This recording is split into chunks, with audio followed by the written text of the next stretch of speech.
Breaking news. They're coming for the kids. We're coming for them!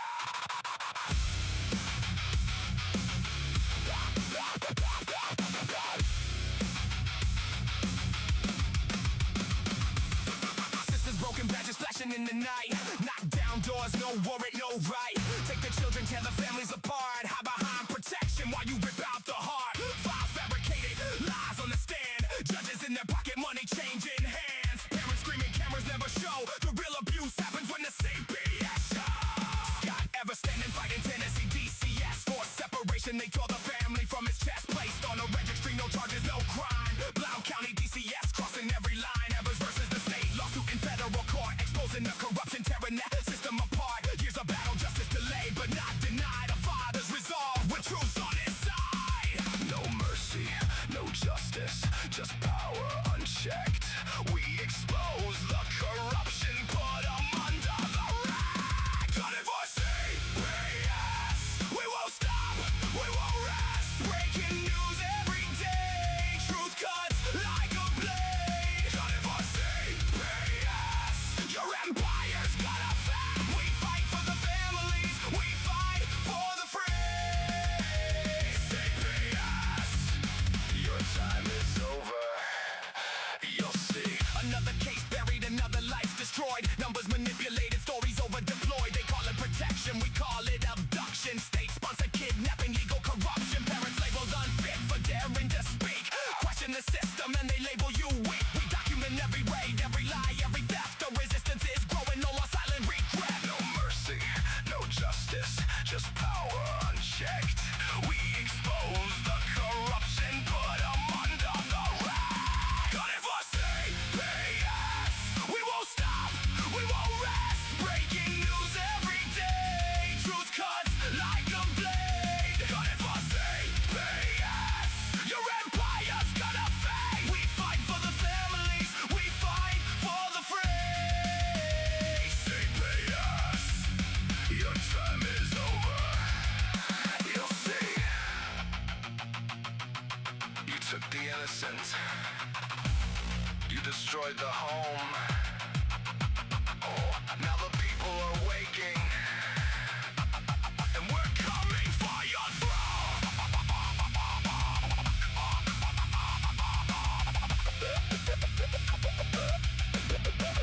No more silence. No more fear. The revolution starts right here. Gunning for CPS, we won't stop, we won't rest. Breaking news every single day. Gunning for CPS, your kingdom's gonna break. For every parent, for every child set free. CPS, we're gunning for thee.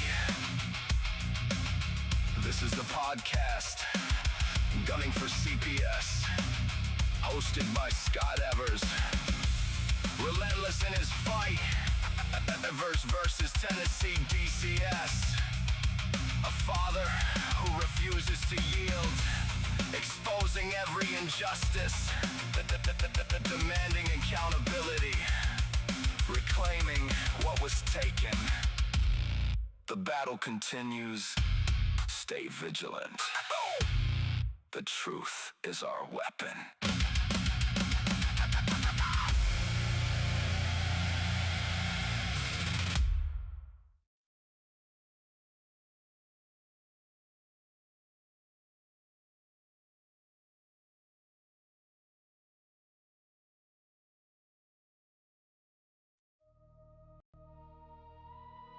The system has fallen.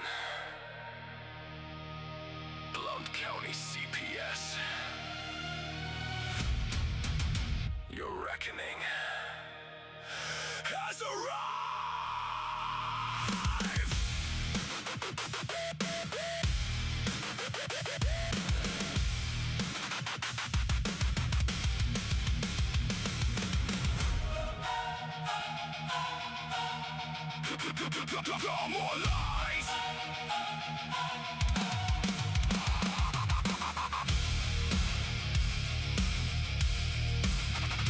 Normalize.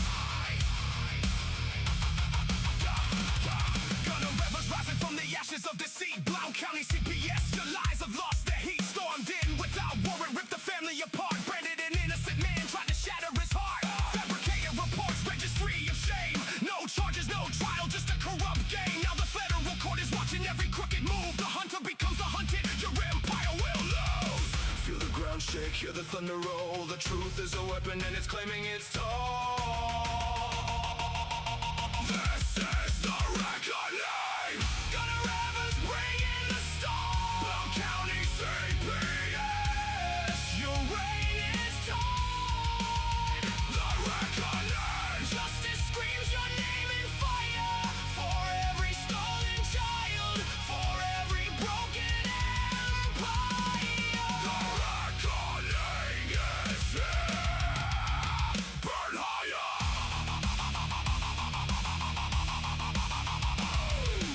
Years of separation, pain they try to hide. Your gunner stands unbreakable, fueled by righteous pride. Blount County DCS crossed the final line. Now the lawsuit strikes like lightning, exposing every crime. No mercy for tyrants hiding behind the state. The people are awake and they seal your fate. Power you abuse will crumble into dust. The Father's war is raging, injustice we trust. Feel the ground shake, hear the thunder roll. The truth is a weapon and it's claiming its toll. This is the reckoning. Gunner Evans bringing the storm. Blount County CPS, your reign is torn. The reckoning. Justice screams your name in fire. For every stolen child, for every broken empire. The reckoning is here. Burn higher. You took the innocent. You destroyed the home. Now the reckoning rises. And you stand alone.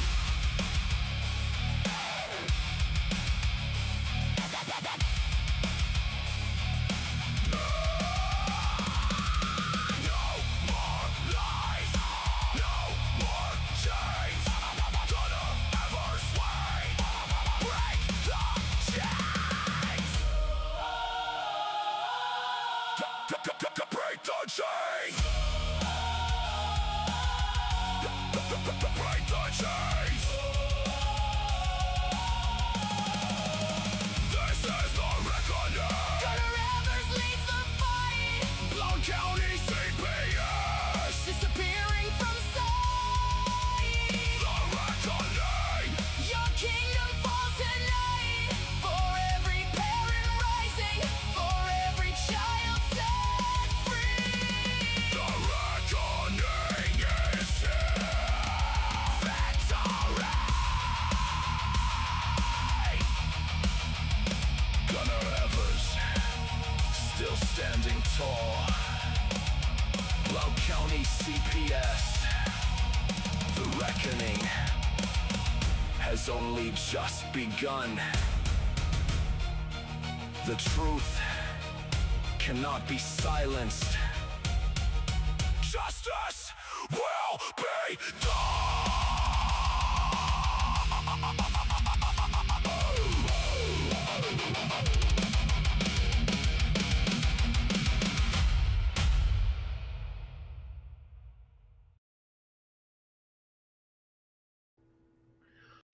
Well, who are we going to piss off today with our knowledge and information?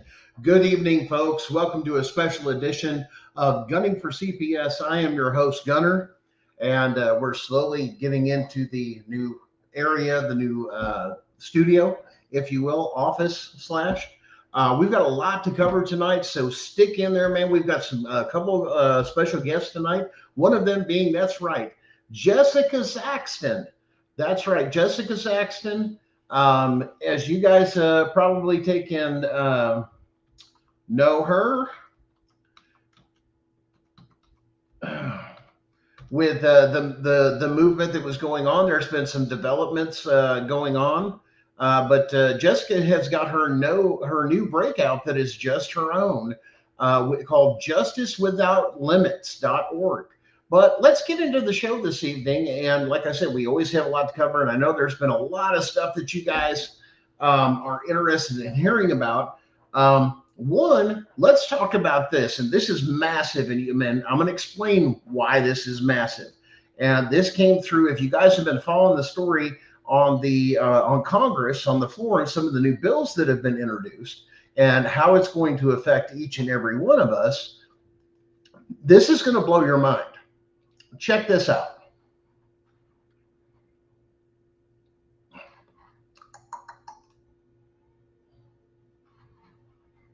I'm on the outside, I'm looking in, I can see through you, see your true colors, inside you're ugly, I'm on the outside. Now, if you guys don't know what this is about, well, we're going to explain it to you as soon as I can get this thing to act right. Let's see, where's the screen share? It needs to stop. And let me remove this way.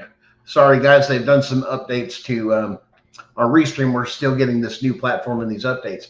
If you could read that, there is a representative out of the state of Kentucky, Thomas Massey, and he has proposed a bill that would make anybody that is receiving money, and it's called insists on the Political Agent Clarity Act is what it's called. And I really hope this passed. And you guys are saying, well, why? What's the big deal about that, Gunner? Well, it's real simple. What it does is it takes and it will require Americans that that are part of AIPAC. Now, if you don't know what AIPAC is, that's the American Israel Public Affairs Committee. It has to do with a lot of stuff with money. Okay. Great guy. Congress hates this dude because of this, because basically Israel and other, we'll say, of our allies are giving money to politicians to promote their objectives, or to have a voice, basically, to align with our allies on political issues here in the United States. Now, one, I don't feel that is, in my personal opinion, should even be legal in the first place. Why? Because it should be about America and America first, and then secondary about our allies and other countries and some of those other treaties and so on and so forth. So long as those things are brought into perspective, this is why there's debate on the House and the Senate floor to go over these things. But what he has done is promoted this thing as saying, listen, if you're part of AIPAC, then you need to register as a foreign agent under the Foreign Agents Registration Act, or the FARA, F-A-R-A. Now, this was done. This ain't the first time that this has been done, okay? This same thing was promoted, if you'll read in there, back on November 21st of 1962. The DOJ under President John F. Kennedy and the Attorney General Robert F. Kennedy ordered AIPAC's predecessor organization, which was the American Zionist Council. Yeah, there's been a lot of that Zionist word thrown out a lot lately, to register under the FARA. Due to its funding comes from activities on the behalf of the Israeli government.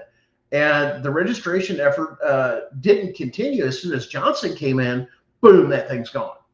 It's a conflict of interest. In other words, we're not putting America first with some of our representatives. And this is where you and I are wondering why, hey, they're not hearing us about CPS. They're not hearing us about the corruption in the family courts or the state court systems. We've got all this corruption, kidnapping, child trafficking, all this other stuff. But you've got people that are getting paid to focus when they're looking for this bill. They're basically getting a second paycheck. Sometimes those donations are larger than what they're actually paid. And this is why, hey, you need to register as a foreign agent. Well, I've got a problem with that. If you're sitting up there as a representative of your state in the federal realm, whether it's the House of Representatives or in the Senate, you should be representing your state first. 100%, that should be your very first concern. Absolutely. That's putting America first. But because it comes down to money, they're not doing that. It's a conflict of interest. It's like, well, wait a minute. And that's maybe a change. If we could bring that back, well, then maybe we could take and pass another one saying, listen, you can't serve in the House or Senate if you're part of FARA, FARA, the Foreign Agents Registration Act. Now, we've known this from several other people that are promoting Somalia, Iraq, Pakistan. These people are funneling their money to where it doesn't look like it comes from those countries, but that Ishmar, whatever her name is, that does that thing from Minnesota, that married her brother and everything else and all that corrupt thing. This is why, that's how they get in, because they're not going through this stuff the way they're supposed to, and we're putting another country first. That's a huge no-no, and it's just crazy. The next thing I want to take and bring up to your attention is right here in Tennessee. Now, this is scary, folks. It is the only state right now that has proposed this, and they are really pushing this because of the shortage of foster homes. And they're saying the foster homes, but like I said, here in Blount County, 50% of the children here in Blount County, Tennessee, are under CPS control, or foster care, or something to do with the CPS work, family care or anything else, like 50%. Now, if that isn't a red flag, I don't know what is, but 50% is crazy. Okay. And we wonder about this corruption, but this is going to bother you. This is what they're pushing in Tennessee. I want you to watch this, and this should scare the hell out of you, because if they can do it in one state or even propose it, imagine what they could do in other states. And here, watch.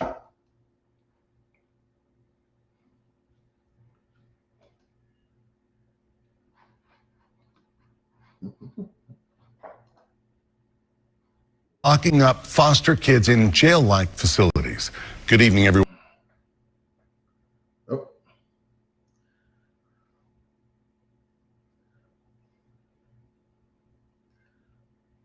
Well, come on now. Sorry, guys. Let me see if I can't reload that thing. Come on. Well, let's get the volume on it. Let's try this again. Foster kids in jail-like facilities. Good evening, everyone. I'm Rory Johnston. And I'm Amanda Robertson for... Well, looks like they're having trouble this evening. I don't know what's going on with this thing tonight. Anyway, what we're talking about, and I'll just go ahead and tell you the story since we're obviously having some technical issues. The state of Tennessee has proposed, instead of kids sleeping in offices, all these other things, that they want to put them in jail. That's right. No conviction, no criminal acts. You're in foster care, or CPS comes in and kidnaps your children. They're going to put them in jail. Why? Because they want to put them in jail. Why? Because it's housing, it's food, and what does it do? It expands prisons. Now, if you don't know this, the prison system is generally, especially a lot of the major prisons, are subcontracted out to private companies.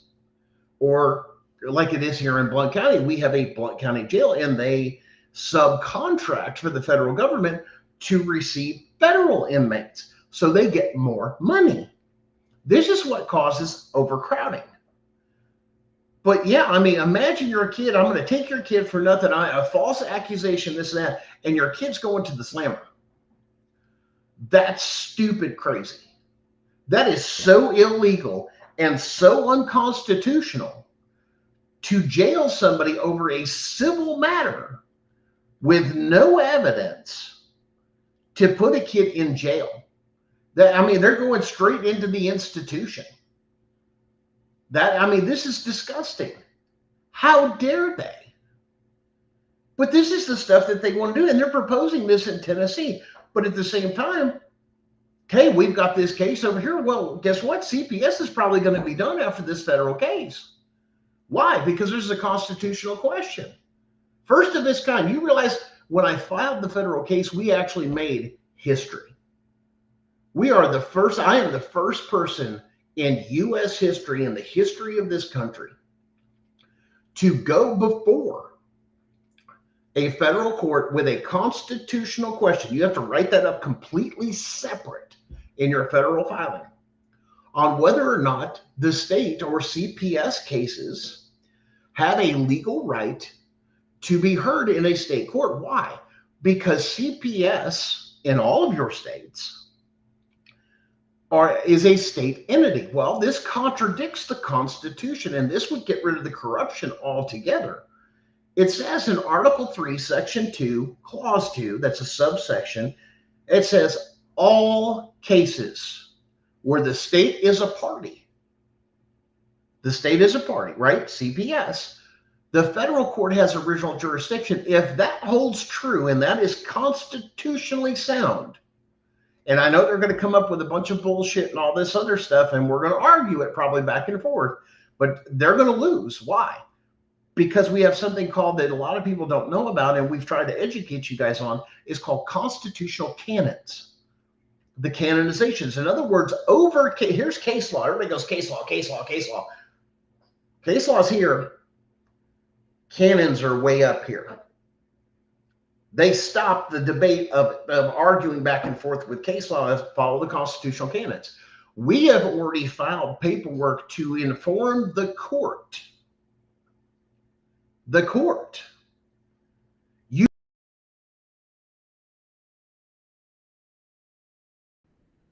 Constitutional canons, we will not take and go back into its constitutional standard, saying you must.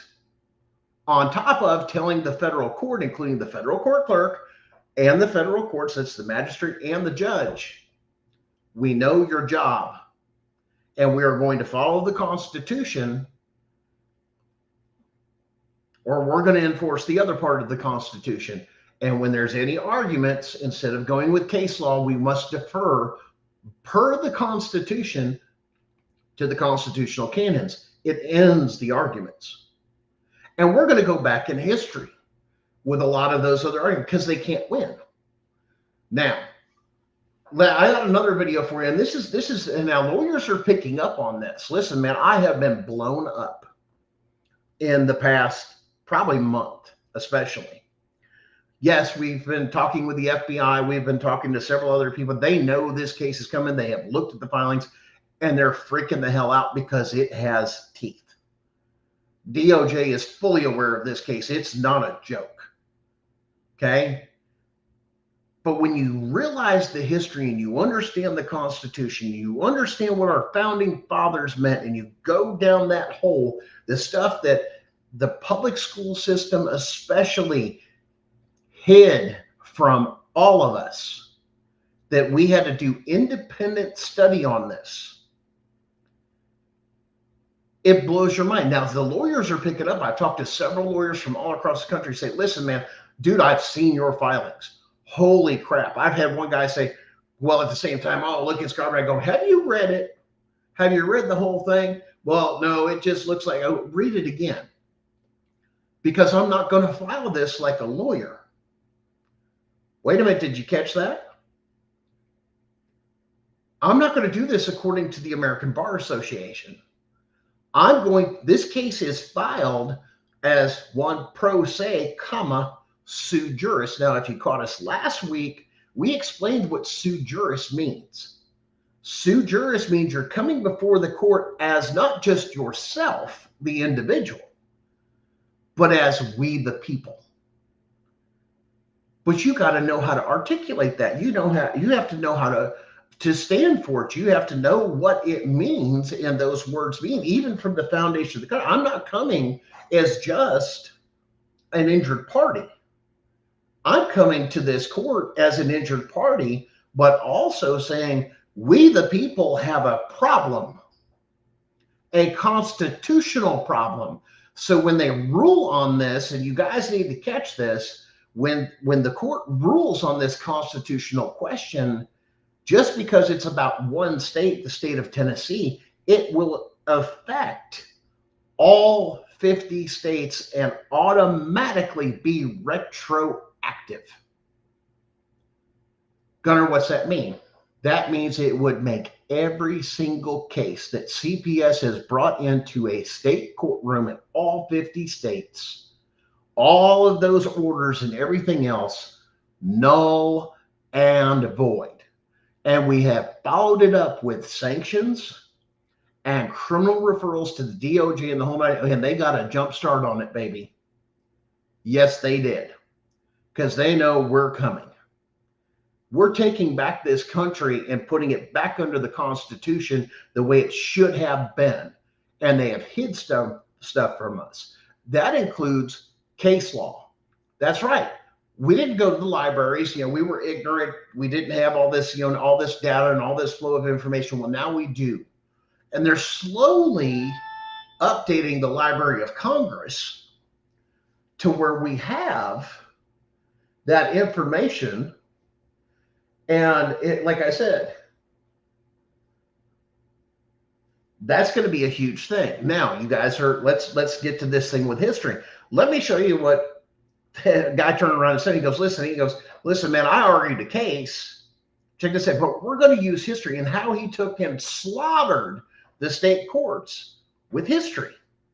Watch.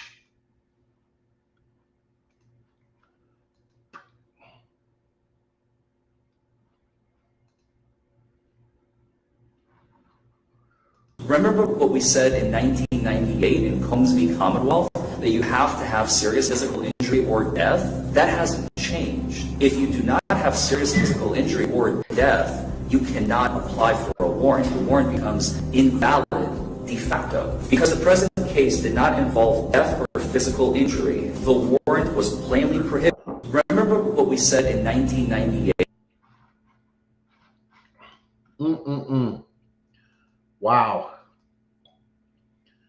Well, I guess we'll close this one out. There it is, folks. Remember what we said back here, that you can't do this. Remember what we were educating you about the warrants? Remember about the warrants? And we were educating you about how it had to come from an Article 3 judge or an Article 1 judge that had special permission from Congress, is the only one that can give a warrant to get into your personal effects. That a family court judge doesn't even have the power or the jurisdiction to enter a court order to even allow CPS in your home. They're an Article 1 judge, and unless they're named by Congress, this is where you have to file that thing. You got to file with the court right away. Well, I'm giving an order that they, CPS is to come into the home and all this stuff. Your Honor, objection, and I'm gonna file it. Why? Your Honor, are you? And I'm going to ask the question of the court: are you an Article 1 or Article 3 judge? They're going to say Article 1. Then show me where Congress named you by name to give you special powers to, one, either issue a warrant or jurisdiction to even have anything to enter with a home. Because if not, you've just committed treason and you committed a felony by imitating a federal judge. You don't have that power. And that's where they've deceived a lot of people, that we have this particular power that they don't have. But guys, I'm going to share one last thing for you, and then we're going to get, we are going to get started. I am going to share. You guys wanted to know what takes, and well, matter of fact, you know what? Let's hold off for a minute. Guys, I'm going to start off. Guys, let's welcome Jessica Saxton to the show once again. Hello, Jessica. You do it. We use a listen for a lot. I do it as Thursday. Hi, Jessica. And we have Johnny here also, Mr. Johnny Wicks, as an advocate, guys, joining us tonight. And if you guys have seen the video, there has been a huge disruption in the movement with Tanawa Downing that has been fully exposed now, thanks to these two, with receipts, with evidence. Guys, blow it up, man. The floor is yours. What do we got going on? That video was really, explosives, I know a lot of us had a lot of we had our suspicions. We kept it to ourselves, but we were watchful. But yeah, you guys came with receipts and full exposure. What's going on? Well, first of all, oh, we're gonna have to turn something on. So, good. I I got you. trusted Go Johnny. ahead. Give me viewers. Go ahead. Okay, good. So I have been dropping nuggets, I guess, for a couple of months now about things that I knew. And obviously the conversation was being held in confidence, I thought. But I didn't know how to drop it. I didn't know how to expose it. And that was something that I kept talking. I think, Gunnar, I talked to you about this for several months. Like, I have these things, but I don't really know how to, present it, because I didn't want to cause any type of disruption within the advocacy world.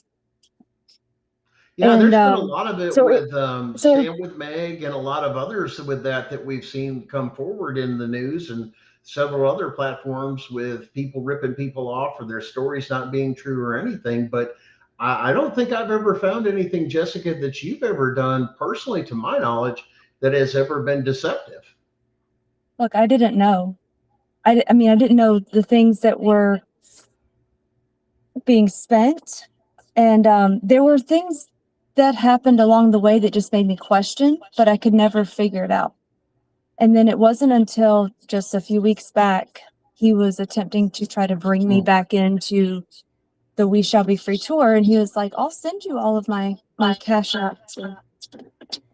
Sorry. And all the things. And I was just like, all right, sounds great. So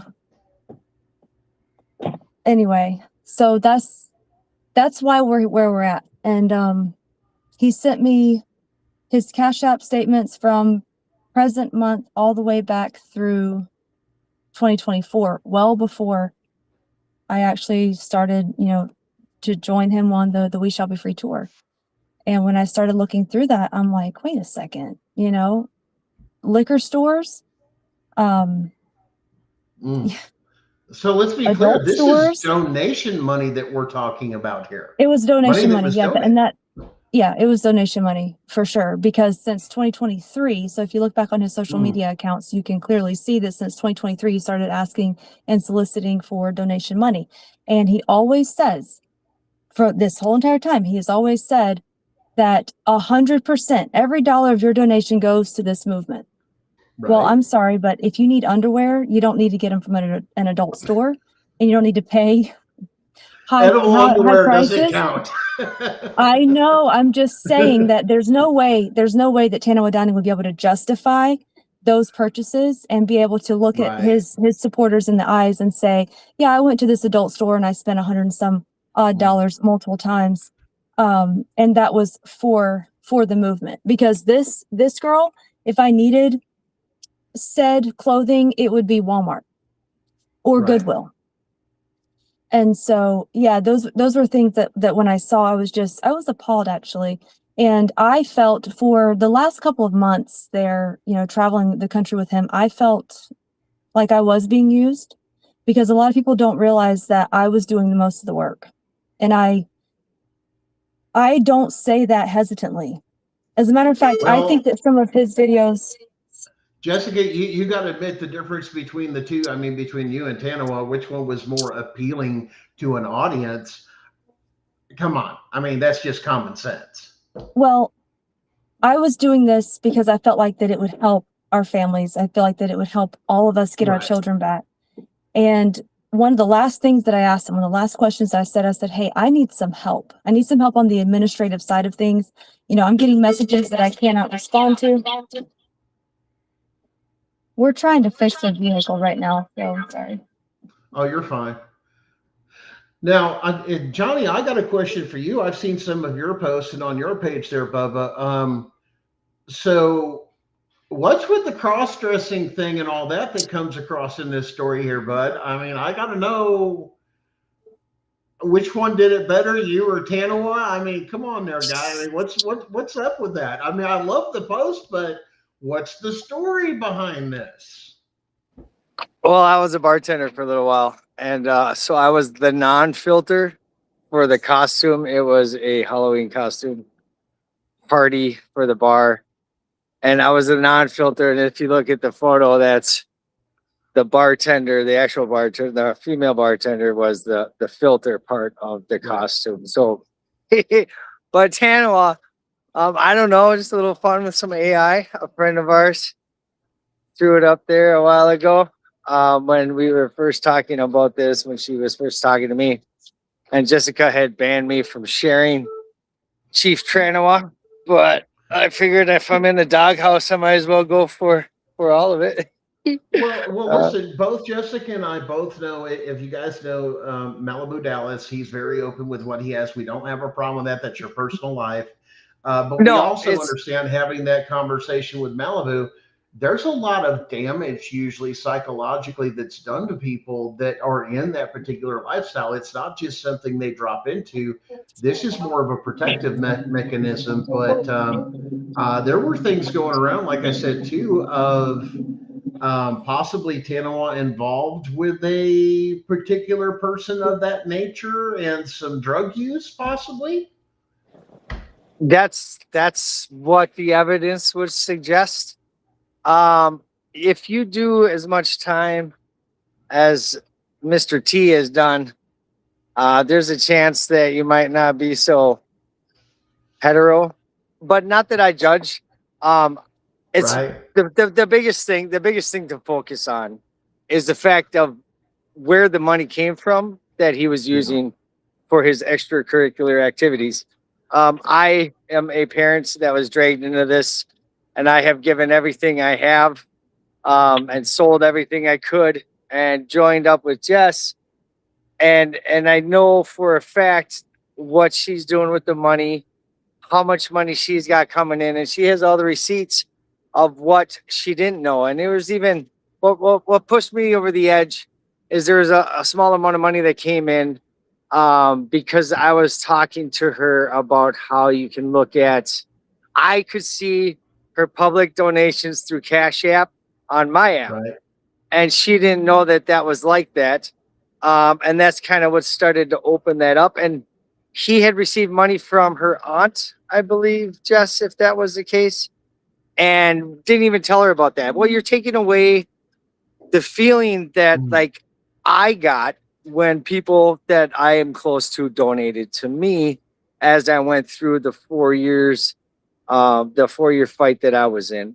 And so I don't know, that kind of pushed me over the edge. And she doesn't want to upset the movement. She doesn't want to cause rifts. She's afraid of them. There's a lot of reasons why Jessica didn't want to expose it, but you know, I kind of live a little crazy. A friend called me Johnny Dangerous. It had to be done. And if I was going to be the bad guy, then I'm the bad guy. But as long as people stop donating to somebody who's going to frivolously use those funds for those kind of things, then it's worth it to me. I'll be the bad guy. I don't mind. I grew up with the saying my grandfather always told me, and I've always lived by it. And it's just as simple. I had it on the wall of my business and everything before I had to shut it down with my health and everything. And it was, right is right, wrong is wrong, and everything in between is bullshit. And now understand that man is a World War II veteran. He was one man away from marching on Hitler himself. So you're talking about it as somebody that had seen the concentration camps, had seen real life, somebody that was very grounded in reality and, common sense. He was also, believe it or not, he only had like a 6th grade education. But here's the funny thing. He would sit at the table at night at home. I remember growing up with blueprints, and he was the general foreman on several projects. He was even the general foreman on the Chicago Skyway. So to have somebody sit down and say, listen, if you want to know anything about life, you're always going to be challenged, but you do the right thing even when nobody's looking. Why? Because that means you have honor, integrity, and respect, and don't ever compromise that, because as a man, you will never, ever get that back if you lose it. And that is held so important to me that even when I was going through all my stuff, I'm like, this is not me. And anybody that knows me this is a frame up, this is a cover up. Well, now I've got the receipts for everything, which is, in our federal filing, which is, by the way, it's the first of its kind in American history that a lot of people don't understand, is that we are the first person ever in history to go before the court in a civil matter to say, does CPS as a state representative or a state agency have the ability to hear a case in state court when the Constitution says in Article 3, Section 2, Clause 2, that all cases where the state's a party, whether it's plaintiff or defendant, that the federal court has that. Now, I know I've heard Tanawa say that, and I was working with it. I'm like, you son of a gun, that's something that you were picking up on a private conversation, and you're running with this stuff. I felt a little robbed because that was some of the perspectives I was working on for over 2 or 3 years during my research as I was putting it together. But it seems like it's not from my opinion, and knowing that, out there, it seems like he's got a perpetual habit of stealing from other people, whether it's ideals, it's concepts, or now we're looking at money. And I don't think that's any shame on Jessica. She busted out with her own thing, Justice Without Limits. It's taken off. We've got some huge things that are out there. Matter of fact, for you guys, if you got a pen and paper, I got one that'll get you. You know how we've all heard about all these states talking about how they've got immunity? Nope. Matter of fact, let me give it to you. Chisholm, CHISHOLM versus Georgia. This was way, way, way back when, 1793, where a citizen of South Carolina sued the state of Georgia for debts it owed to them. Georgia refused to show up because they claimed sovereign immunity. And it's the old matriarchal idea of the king can do no wrong. Well, guess what? The Supreme Court at that time ruled 4-1 against Georgia. Justice James Wilson at the time, a primary architect of the Constitution itself, argued that the people are the only sovereigns. And if a state violates the rights of a person, that the state is just another party in court. This was the ultimate anti-tyranny ruling. And this is the stuff that they wanted to bury from us. Now, think about that for a minute. If that's 1776 to 1783, that short period of time says states, individuals, judges, all of them, you get no immunity. The only immunity that's here, if you work in the government, is what's that saying, whether you're a judge, elected official, or all these other things, that case law and the Supreme Court ruled under the Constitution, absolutely not. Do you know how big that is to find a case like that strips the immunity of every single state? But that's one of those cases from way back towards the beginning of our country that they buried. And these states created, we're going to create this sovereign immunity. You can't. This was already ruled on from the foundation in the first less than 50 years of our country, and it's never been overturned. That's huge. I mean, now think about that as you're going in, Jessica and Johnny, you guys are working on going around and spreading this conversation of saying, hey, you think you have immunity? Guess what? This case law says you've got no immunity. And the only people that are sovereign are us.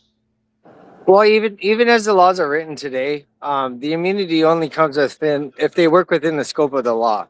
So if they knowingly are breaking the law, they're not working within the scope of it. So I mean, even as it's written without that case law, it's not sufficient. It's just what I've seen in my time in this horrible, world of family law, is that if you corner them on one set of laws, like say common law or administrative law or maritime law, they just switch it up. They jump around. They kind of just do what they want. It's kind of rogue. And there's no accountability anywhere, even up into the ombudsman. Like I sat for the last 3 months, I sat at my Capitol going through these hearings. And in Minnesota, we have all that rampant fraud. Well, that's everywhere. So Yeah. I sat and I watched and I watched and I saw who was on the side of the people and who was on the side of the, administration. And it seems like it's all pre-scripted. So I don't think, regardless how you push it, I don't think we'll see any type of, any type of accountability until we get a third party in there, at the very least, independent. We And I got to don't even care remember what too, party. one thing we push to Johnny, that we push, especially here on the show, is make sure you're fighting in the right court. You're filing that in the right court, because you're right. The lower courts will not take in. Oh, well, I'm not going to obey that. I'm not even going to follow the Constitution. Matter of fact, I can't tell you the amount of stories I've heard of that. Well, the Constitution doesn't even apply here, especially in family court. Yes, it does. Yeah, and tell me this: how many parents have criminal cases, criminal charges in a non-criminal court? I mean, that makes no sense. I fortunately escaped out of it without catching the case. But I mean, the most gentle people have criminal records due to family law. Let me take in and do that. If you're not in a criminal court, because that's something similar they did to me here in Blount County under Harrington, is when they wrote it up and Harrington signed it, they actually used a criminal code. Well, when you use a criminal code, this is where you defer back to the state's constitution. Why? Because Article 1, Section 14 of the Tennessee Constitution explicitly says this is how you interweave this and how you have to put it on paper. No person shall be made to be held for a crime unless they've been presented, indicted, or impeached. Neither one of those three were ever done. Therefore, I could never answer for a crime or be accused of being held for civilly or criminally if those things have not been done. You violated your own state's constitution. That's what scares them, is when you go back to their own constitution, you say, wait a minute, your own state, you may not, deal with this, but you also swore an oath to uphold your state's constitution. Did you not? Yes. Well, now, Harrington, you have now violated the state's constitution, because when you put that in there under your summation and it was filled out and you use that criminal code, that I have done a criminal code, there's no crime. I've never even been arrested. And I'm agreeing with you, Johnny, 100% that, yeah, how many people are going through a criminal trial in a civil court with no jury, with, none of the evidence, none of the requirements for evidence. I mean, hell, Harrington broke the rules of evidence. Matter of fact, so did Bedingfield, because they didn't follow 24-7-123 for the rules of evidence, in Tennessee. Once again, you got to get into your own state's code. So you have to use their policies, their procedures, their codes, even their own codes, especially for family law, because, most of the states have a code section or a section of their code that deals with that, but then it all has to harmonize with the state's constitution. And in every state's constitution, there's also a de facto clause that acknowledges the supremacy clause of the U.S. Constitution. But, and this, I think that a lot of people don't get, is when they file their paperwork and this and that, you have to, when you guys are filing, and listen, just because you say something in court, get it on paper, file it, because that's what the appellate courts look at, and that even all the way up. Put it on paper, 100%, and explain it as though you're an 8-year-old. Connect the dots for the judges, connect the dots for everybody else. And I think that's an important thing. Now, just so we're clear too, Jessica, the justicewithoutlimits.org, that is your own personal thing. It is not tied to Tanawalk, correct? Just to clear things up for our listeners. Okay. Yes, 100%. The funding is already separated also too for that also. As much as the funding, as far as what I can tell, is completely separate. Now, we have a lot of people that are telling me, well, I donated, a significant amount of money to him thinking that it was going to JWL, and it wasn't. And I haven't seen a penny of that. I take it back. I did call him out on one that I knew for sure way back when, and he sent me $100. But aside from that, that's it. But there's been, as far as I know, and to the best of my belief, there has been $10,000 that was donated to him through some Cash App by an anonymous donor, one that he actually confirmed was going to donate me $10,000 to Justice Without Limits. He called me before it was donated.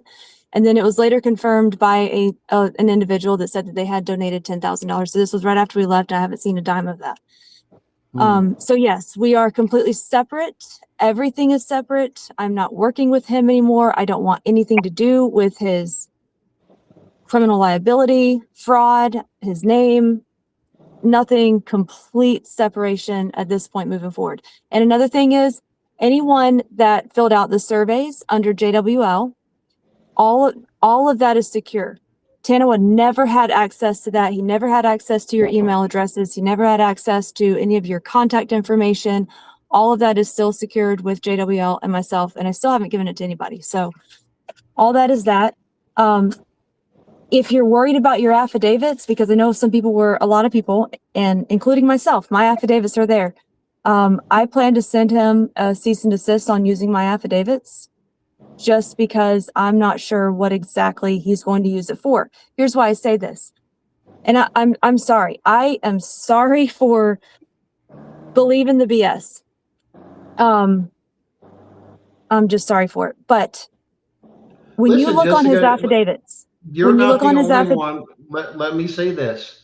You're not the only one. It's not the first time, I'm sure, any of us or our listeners or anybody out there has ever been, hoodwinked into believing something that wasn't. yes, and you and I have had that personal conversation too, especially with people close. But I was seen as a leader. And so with that, I take a lot of responsibility. Now, that being said, I was brand new into this. I mean, I didn't really go public until April of last year. And it wasn't until I did my Maricopa County service in October that's when I kind of, really blew up. So I get it, but I accept the responsibility. And I want to just apologize for everybody for believing something that I didn't really look into, or I did look into it, and then he had a way of talking me out of why it wasn't true or was right or was wrong or whatever. Regarding the affidavits, when you look on his affidavits, his federal affidavits, it specifically lists the victim. So you put your name or your child's name as the victim on there, but you don't ever list the name of the actual perpetrator. And I remember questioning him on that multiple times, and I'm like, well, why are you not going to put the name of the judge? Why are you not going to put the name of the prosecutor? Why are we only putting the victims' names on these federal affidavits? And Gunnar, that's when I actually wrote my own affidavits that called out the judges and the CPS workers and the social workers. That's when he wouldn't actually say, yeah, put the perpetrators' names on these affidavits. That was in October when I wrote my affidavits. And then that's when we started serving those to the actual county commissioners, naming the perpetrator, because you have to have both. Yeah. If there's a crime, you must have a victim, right? But you also have to have a perpetrator. Yeah, a perpetrator. So well, now, anyway, listen, that's going down that thing as we're doing this with the federal case. I have started back up the affidavits, and I have made sure that, listen, guys, if you haven't got your affidavit to me, we're dealing specifically with Fourth Amendment violations where CPS has come into the home without a warrant multiple times, where a judge has issued something like that, put that in there, or the fact that that CPS has drug you into court into a state case, put that in there. And like I said, guys, name names. Okay. This is why it's important. Why, and this is why I'm going to tell you it's important. We're already working with the DOJ and the FBI. These affidavits are going to be turned over, be used as evidence in my case to show this is not just happening here in Tennessee or Blount County. This is a national problem. This is part of a huger RICO. It's not just in the state of Tennessee. It's all 50 states. Those affidavits will be turned over to the Department of Justice to give them somewhere to start. Evidence. Why? Because when this comes down and they answer that constitutional question of going, you're absolutely right, CPS cases should be in the federal court, and that would protect all these other interests and everything else. That's what the Constitution says. They are a party. You can play it all you want. It's and when they come back with that and they answer that question, that makes every state, all 50, including retroactive, 10, 15, 20 years ago, where they've heard those cases, all those orders become null and void. Because if you answer, that's retroactive. That means when they answer the constitutional question, you're right. You're 100%. As I go before the courts and say, as one of we the people, this is not right. This is what the Constitution says, regardless of what the state answers. But I can go back to the framers and use that case law I just said. This is why. I can go back to Article 3, when they were writing Article 3, Section 2, and the reasons behind it, when they had several conversations about that, and it's very well documented in the Federalist Papers and several other things. And this is why, and yes, and if you look over here in the comments too, that Amy White took it and brought in there. So you guys are, what we were talking about before is go back and look at the Declaration of Independence and the Constitution, and all laws are in paramateria. In other words, they must be in harmony with those two foundational documents. If not, they are null and void. That was foundational, completely foundational. And that's the argument we're bringing forward. Now, if we're going with the Constitution, there's no argument, because the Constitution is not a negotiable document. You can argue all the state crap you want to do. Well, we've got this under this. It doesn't matter. It's null and void. This is what it says. We're going to go back into history. We're going to have those conversations. But our forefathers knew about this. If you look at the Declaration of Independence, Jessica, and this is going to make you feel better because even our founding fathers knew this. It specifically says we will tolerate little bits of erosion of our freedom until it becomes that we are aware that it becomes tyrannical. Mm-hmm. And when we realize it becomes tyrannical, in other words, we're going to make mistakes. It's part of our human nature. This is the beauty of the founding fathers, that when we do realize it, we then have an obligation, a duty to correct it, and then put things in place to make sure it never happens again. This is what I like to explain to my children, and my children are older. You got to learn from your mistakes. Yeah. And this is the same thing I believe our Creator puts us through. Hey, I had the wool pulled over my eyes, or there used to be an old saying, you fool me once, shame on me. You fool me twice, shame on you. You know what I'm saying? And that's one of those things of, do you think that, and a lot of people say, oh, well, she's just, this is just, and this is one of those things of saying, no, I'm going to learn from this. And I think that's one of the things with Johnny. I appreciate that he was so bold with this to turn around and just say, this needs to get out here in the people. I mean, hats off, Mr. Wicks. I greatly appreciate it, because sometimes, listen, man, we were wonderfully and beautifully made. We were made to be different. Men are different, women are different. The whole thing of being equal, it does not exist, because we're not equal.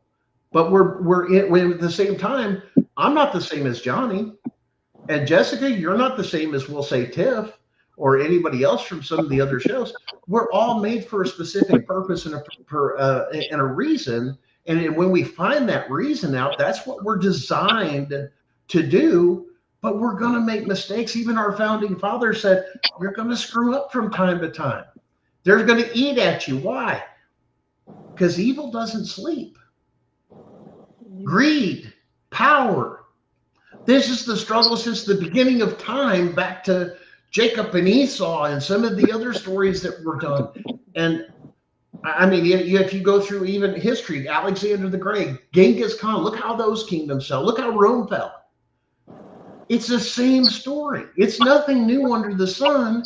It's the same thing. But until people stand up and say, you know what, hold me accountable. I screwed up, but I didn't know. But if there's some kind of something that needs to come, bring it on. I'll take it because I deserve it. Those are good people, because I'm willing to learn from it and make the correction, compared to other people that, and this has gone on from what you're saying for over a year, for a long time, of misuse of funds, of misuse of this, and talking as a former multi-million-dollar business owner, I can tell you the stuff I had to learn as a master electrician and a business owner of an electrical business, that there are rules to do things. You have to make sure when you do your tax write-offs, it has to be categorized, it has to be done this, it has to be done, and you have to learn all that. And the same thing goes for a 501c. There are rules of certain things that the accountants will tell you, this can be classified as this, but you can't do it as this. There's rules for it. There's rules for trusts.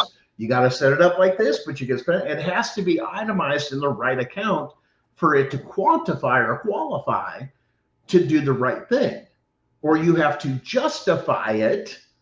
Now, I don't see, unless he's, like I said, alcohol, unless you're burning some kind of alcohol burner, mixing in the gas tank and doing a hot rod, a little white lightning, the old fashioned way. And look, I'm not, yeah, I'm not saying, saying that it was excessive. It was excessive. And when he talks about the things that he doesn't do and presents himself, and another thing that's so frustrating is I'm like, if you were dishonest with people, that would make all the difference in the world. But the fact that you have like this double life, and one of the things that I talked about in the video that I'm sure everybody's questioning, everybody's wondering about this. Okay. So I'm just going to address it straight on. That's what it's here for, girl. I know for a fact, because he and I talked about it after I discovered it. So the way that I found this on his phone, he gave me access to his phone, but he was so prideful in thinking that he didn't have anything to hide that he forgot about a messaging chain between him and a transgender woman, meaning that it was a man transitioning to a woman. And he had a text message chain from this person that he met on FetLife. They spent 2 nights together. And if you don't know what FetLife, guys, is, this is the fetish community is what this is. It's a platform for them to take and hook up. Yep. And Tanawa, one of his screen names was Mr. Litigator on FetLife. And I'm sorry. No. Listen. I did business with a guy that was in that. Him and his wife were in the swing lifestyle. That was their thing to do it. Once again, I employed him to do some mechanic. He was a fleet mechanic, and this is just what they did. And it's like, listen, well, I've got boundaries. It's not my thing, but I've got no problem doing business with you. Or if you want to come out and have a barbecue or this. To each their own. I have no problem with that. But at the same time, I'm aware of those communities and everything else. But I find it funny because I know what you're talking about, because they do have their own little circle, and that has really expounded upon things. But some of that goes to some really broken shit. I'm just going to be dead honest with you. I don't care. Gunner, your face, man. I can't. I'm sorry. Listen, man, I know the dark side of things, man. You're talking whips and chains and all sorts of weird stuff. And here is the thing. I do not care. I do not care how people live their lifestyle. It's just like look, let's take Dallas Malibu. Dallas and I talked about this before. Yeah. He has talked about how he is transgender and all the things. You know what? I don't care. I respect Dallas because he's honest about it. I respect him because he's not lying about his finances. I respect him because he does the things that he says he's going to do. And so there's a huge difference here when you have a person who is making people believe, because he's a fast talking preacher, and he's making people believe that he is one person, that he's anti-porn, right? He talks about how he's anti-porn because of in the early 2000s, the Supreme Court ruled that pornography was a freedom of speech, and that therefore they're going to legalize pornography. But yet that's going to make it so that your families are now having a sexual deviation. And because of the sexual deviation, now you're going to, so he goes through all these things. And how many times have I heard that speech? I know for you guys that have listened to him, you've heard that speech from him, but yet he has a porn issue. Right. And now he's soliciting people off of FetLife. That wasn't the only person that he solicited off of FetLife. There's been more. But now he solicits this transgender woman off of FetLife as Mr. Litigator. They spent 2 nights together in Colorado. And on that messaging chain that I legally received because he gave me access to his phones saying that he had nothing to hide. And this is what I found. And on that, the guy's like, no, he's asking like, what should I bring? And Tana was like, oh, well, I only do clear. I don't even know what this means. It wasn't until I asked Johnny, I'm like, what does that mean? He's like, it's probably meth. Jessica, you've got this little square box that, you're cute that you're in it and everything, but you're so pure. You're on that purity culture end of the scale. I'm from the streets of Chicago. Let me tell you exactly where that's meth. That's straight up meth. That's smoking, usually smoking, injecting anything else. But when you go that, it's usually mixed with something else. There's a lot of street names. Everybody goes, how do you know all that? I go, man, I grew up on the damn streets. You don't understand. That side of the tracks that everybody says don't go over there? That's where I grew up.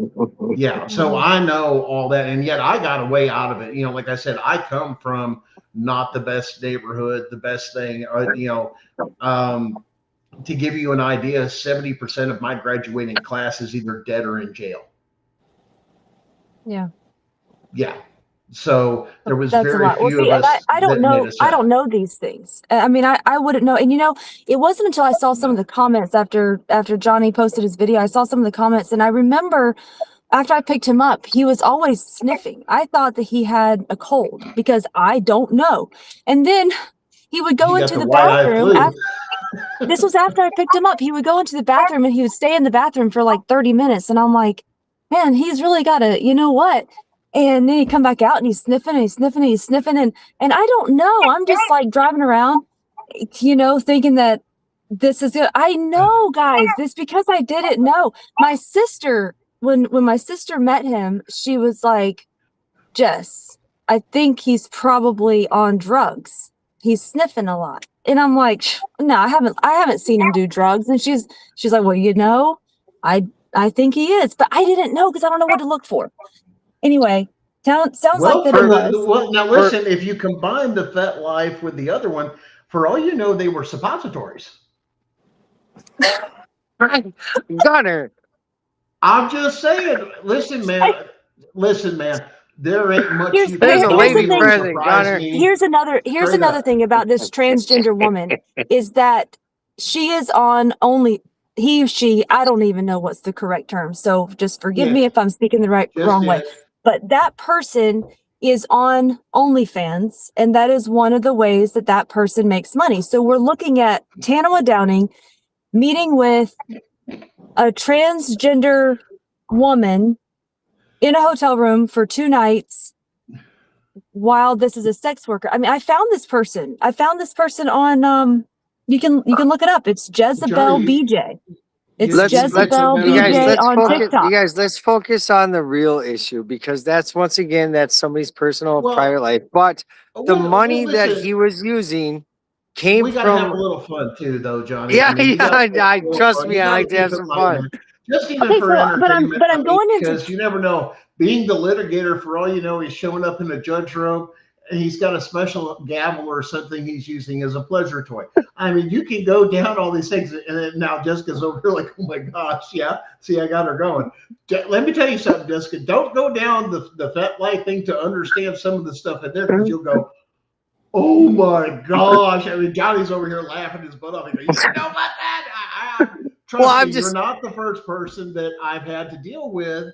Educate, and this is where education is so important, not just in Constitution, but we've got to understand there are people out there like that listen, because they've been in, and this is the other side of it to where you got to connect it, you got to come real with it.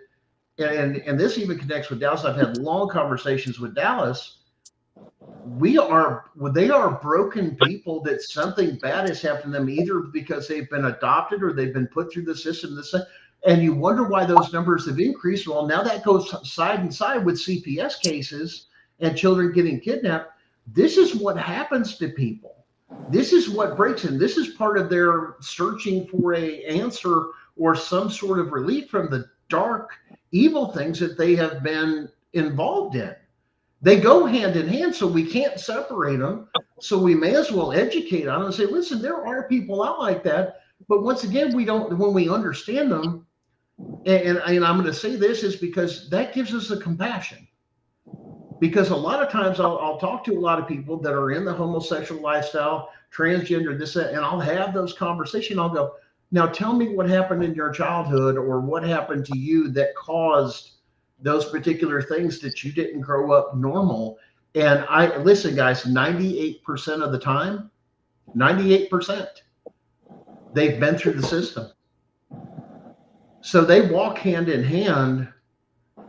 And that's something we've got to understand when we're dealing with some of these people that are broken. Because remember, they're a product of the system. Even going into, you're taking away from all these other things. And yes, you're talking about corruption, but we're also looking at the damage he's done to the people trying to get their kids out of this system. But what about the people that grew up in these systems? This is just a side effect. And as Johnny pointed out, hey, he doesn't have a good history. He's been in the pen. He's been to the penis farm, as we call it. So you turn around, listen, there are certain things that will affect your life. But we have to have some understanding. Now, if you're going to continue to do illegal things, no, I'm not good with that. But like you said, he having the transparency of like Malibu has, of saying, yes, I've had this. This is what kind of pushes me in these particular directions.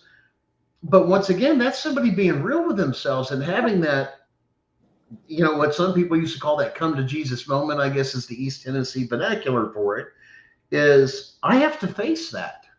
I have to find a way to heal. And I think, like I said, with all this, yeah, there's going to be repercussions for all this stuff as this is turned over for criminal and this is investigated and people take advantage. But understand this, guys, especially our listeners, not everybody out there is like this. These are broken people, and you got to get to their backstories. This is why, and like I said, talking with Jessica, talking with Dallas, and my number one rule, and Jessica knows this, you're going to keep it real with me. You're going to be upfront. You're going to have those hard conversations, and we're going to talk about those hard topics because we're going to find out who you are as a person. Because if I'm going to associate with you or even have that conversation with you, I ain't doing your facade or your mask. You can keep that bullshit for somebody else. I want to tell you something, Gunner, because I see some comments over to the right here. And I've been in a lot of groups. Since I got out into this advocacy world with all these advocacy groups, there's a lot of money here, right? And there's a lot of fraud within the court. Oh, yeah. And they might just call themselves warriors, right? But I see the big bags under their eyes, and I see the jitteriness, and I see how they can't look at the camera and maintain eye contact when I look at them. And I see the way they talk to people with groups like maybe with a D and a W in the name for the head guy. And I know who these groups are. I've been watching them for a while. They're next. All right. I'm not messing around. I know that I have dealt with parents and I've helped people for 4 years for free. And I have never once asked for a dime in return.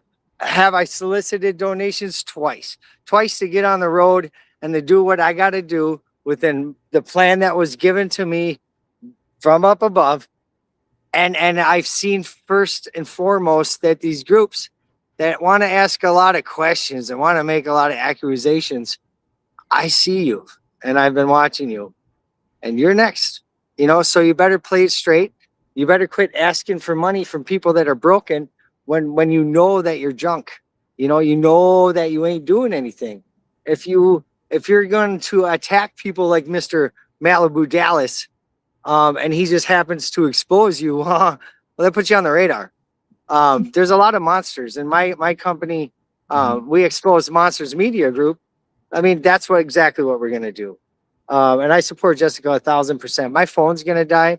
And there's a group that's commenting, on to the right that I'm getting a little upset about, because I mean, that gentleman in charge of that likes to maybe assault women, possibly. I don't know, but we're going to find out and we're going to expose it. Well, listen, we've got to, and this is one of the things, it is better for the advocacy groups to call out the right people than it is somebody from the outside like they did with Meg, of somebody that didn't have it and then blow the whistle on this. guys, it's about having honor, integrity, and respect when you do this thing. And like I said, I'm going to agree. A lot of things that I have seen, there are very few that are transparent. They may not be the best in the best shape of doing things. Remember, they're learning. Remember, I started from nothing.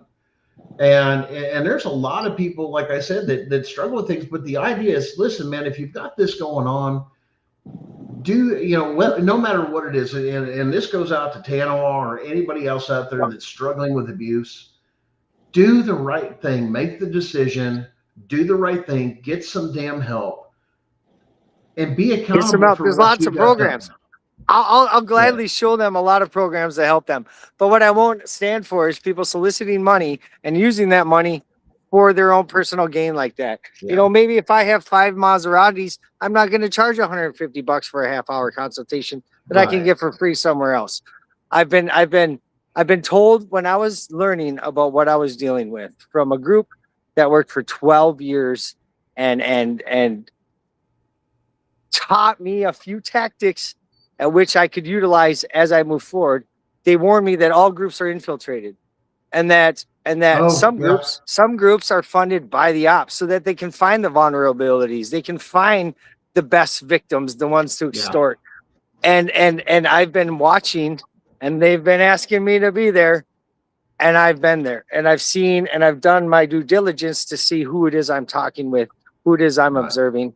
So maybe when these FCFWs come squirting on over and start throwing accusations, well, they don't know that I know. So I'm telling them right now that I know, and that, they can go off into the shadows, maybe return some of their money, maybe stop doing the nefarious activities that they are currently doing. But I mean, other than that, I don't care if you dress up like a girl. I don't care if you dress up like a guy. I don't care what you do that doesn't inhibit somebody else's right to pursue happiness and freedom. But if you're swindling and you're a fraud and you're a snake oil salesman, well, I see you. I see you, and a lot of people see you.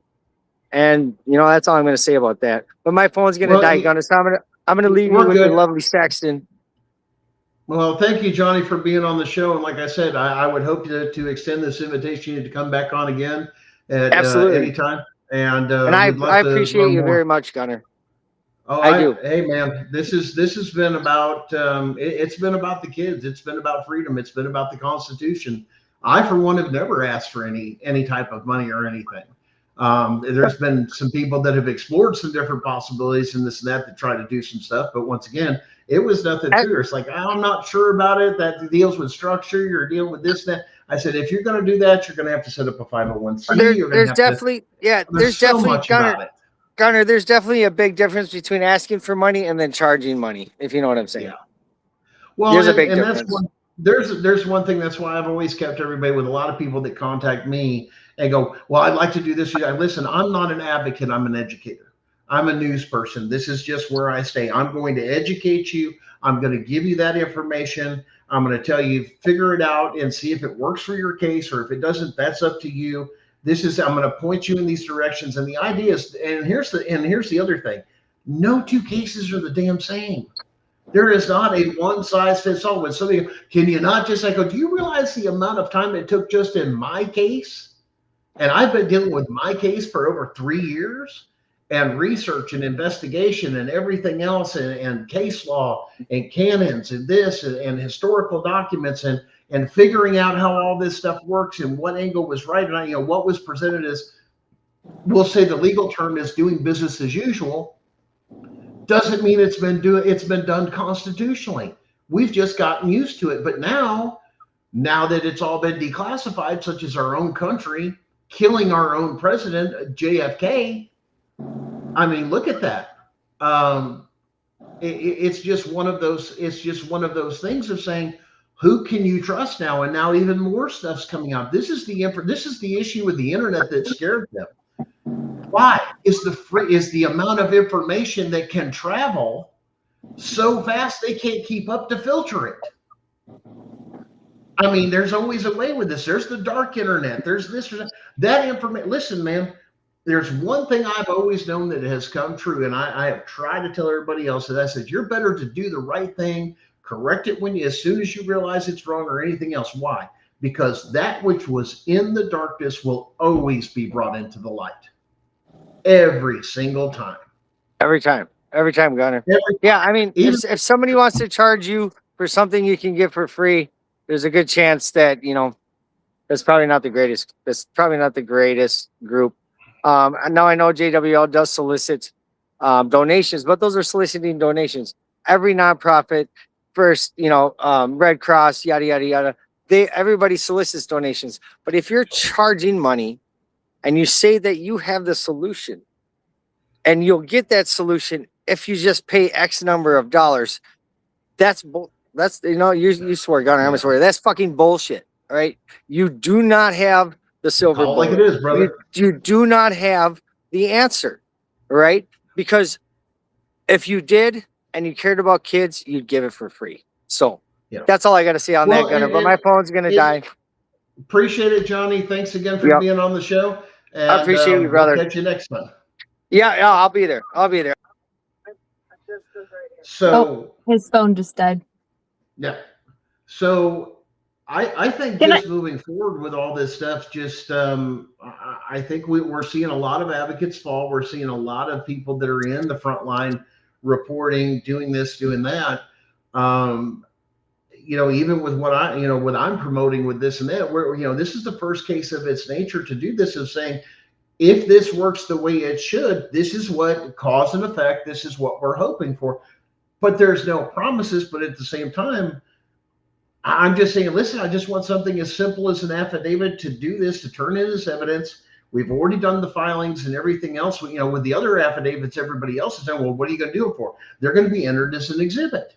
Now, what are they going to do after that? They're going to be turned over to the Department of Justice. Why? Because they got to have a place to start to go after, of saying, here's the criminals, as we were talking about before. Here's the victims. These are the players. These are the actors. This is the stuff that went on, and all that other stuff. You know what I'm saying? Now we have a place to start, because then the DOJ can look at it and go, look, here's somebody from this state. Here's somebody from that. And then they can begin to peel the onion, as they have been doing, especially with this administration. I think that's a huge thing that we have to understand, that people, especially today with the administration, they don't think there's a lot of things going on with family courts or CPS and this and that, but the news has been telling us otherwise, of the bust of the trafficking, the stuff that happened just down in Miami, Florida, just a couple of weeks ago, and you know, the stuff going on in Texas and Houston, I think, that just broke news. Well, once again, Jennifer Branson, when are we going to see something? When are we going to see something? Why?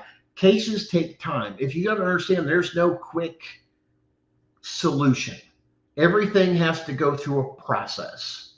And we'd love to speed up that process, but especially nowadays when we have this microwave mentality of, I don't want to let it cook all day. I don't want to do the prep work. I want to peel it back out of the freezer, put it in the microwave for a few seconds, and I call it microwave mentality, and just bam and zap it, and it's there. But at the same time, that stuff ain't no good for you, man. It's not healthy. You may like the convenience of things. And let alone, now we're finding out, thanks to RFK, the stuff that's in our food and our fast food, you don't want to eat that stuff. It's got human meat in it, or it's got bones, or it's got... We have sold out. There is a right way to... Listen, there's a right way and a wrong way to do things, folks. And when we want to hurry up the process, that's great.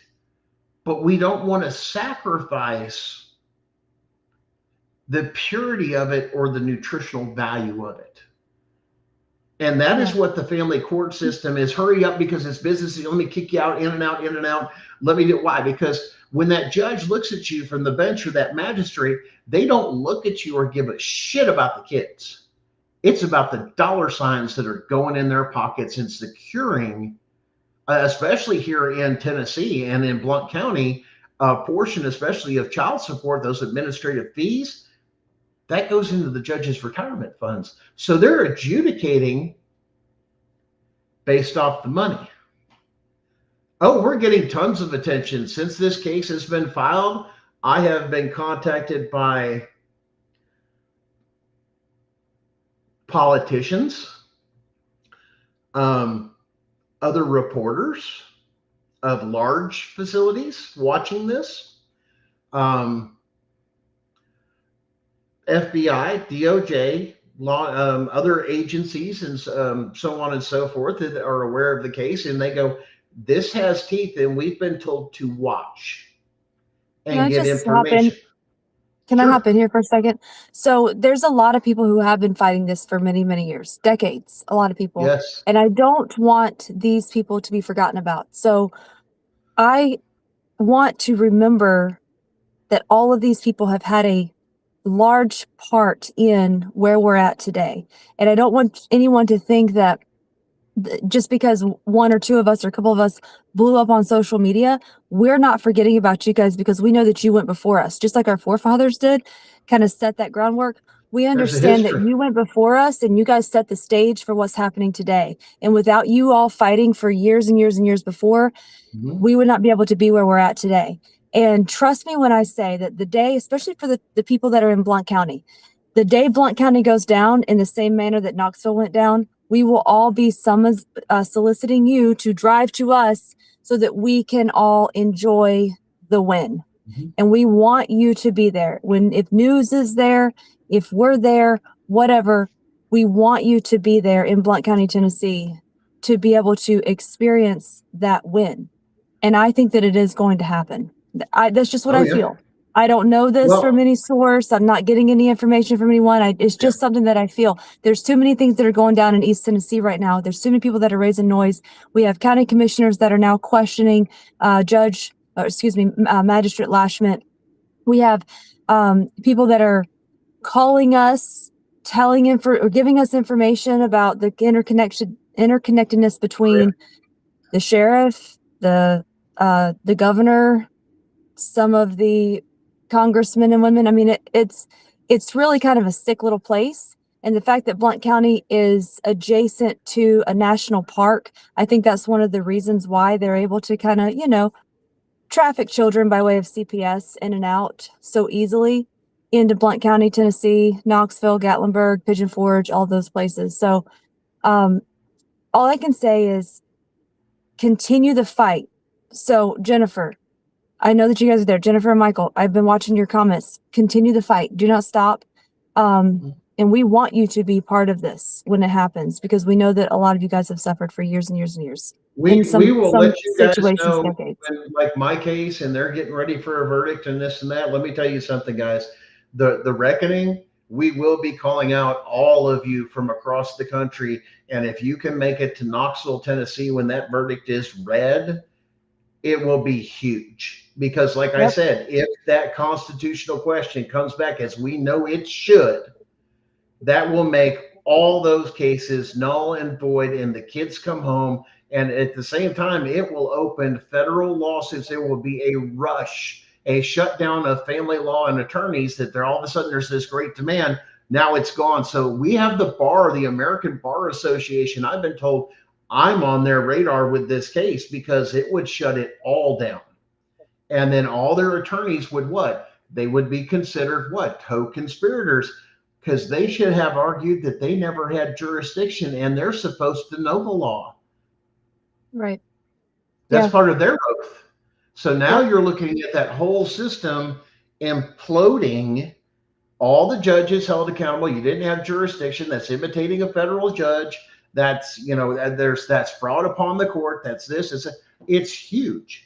Going into it, that's why everybody's like, we didn't realize you connected the dots the way nobody else has connected the dots, but you've done it using your own personal experience.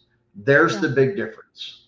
Yep. And That's awesome. you've articulated it in your filings. Like I said, it was close to 700 pages, including the fact they go, well, what makes it a difference? Well, when we filed in 2025, retaliation, man, I had to deal with retaliation. Guess what? I got all the receipts and documentations and all that stuff, and it's sitting on the court record right now. It's gone. What do you call a group of trans female superheroes? The X-Men. Lord have mercy. Amy would like that one. Listen, guys, this is about. Well, I guess Jessica dropped out. I don't know if she'll jump back in or she lost it. Um, Guys, don't give up the fight. And we're going to wrap up a few things here. Don't give up the fight, man. We have seen people come. We have seen people go. Even in the short period of time I've been in, they have caught a lot of people that were CPS plants. They've called them out. There's a few that I've turned around, and there she is back in the back room. Let me bring her back out. And this is what we've got to do: is we've got to say, listen, man, you want to come for me, and I've had people come after me. And I've told them I'm transparent. You want to know something? We'll go have that private conversation. And when that comes out, and when the rubber meets the road and the bullshit that people end up taking and talking, they turn around and they go, yeah, that ain't what I heard. And no, that don't know, because nobody knows me. There are very few. There is a handful of people that know me and truly know the guts of my case. I mean, the guts. I mean, all of it. And that's one thing too, that even with the stuff I've had to go through and all my other stuff, I had to go back and go, okay, how did this originate? And, I have to pick up and do what the investigators failed to do. You know what I'm saying? Where did this come from? How did it come from? Which direction did it come from? How did this originate? Did it come from this? Did it come from this? I had to do the job that the state paid them and the federal government paid them to do, and they screwed it up. And now there's a whole different story with things that are out there, to where it's like, why is it I have to do my job? Why do I have to take my time that I'm paying, our tax dollars are going towards your paychecks, and you ain't doing a damn thing? You're worthless. Completely. Marbury versus Madison. Yeah, 1803. Howlett versus Rose. Sorry, not Rhodes. At the same time, here in Blount County, like I was sharing, Jessica and I was having that conversation. Blount County, Tennessee doesn't even have a damn charter. And we've got people turning around. They have a set of rules just for the judges and stuff they have, but there's no charter, which is why there's no term limits, which is why there's no, hey, if you're over a certain age, you're not going to get charged property taxes, or it's going to be offset. We're going to go to this program or this program. It's not even fun. It's functioning under a false flag. And they don't want us to know that, especially if you're in Blount County. That's why they're getting away with the crap they're doing. And now I guess they said Alcoa, Tennessee, is looking to get one of those lovely data centers that Alcoa Aluminum has donated some of their parcels over there. Hey, did you know that Blount County's county, it is called the county charter, actually, but I get it that they're not an actual charter, but their county charter says that all the judges must be in court at 9 a.m. Did you know that? I've been to court. I have never been to that court where a judge is stepping onto the bench at 9 a.m. But do you know what that is? That's called labor fraud.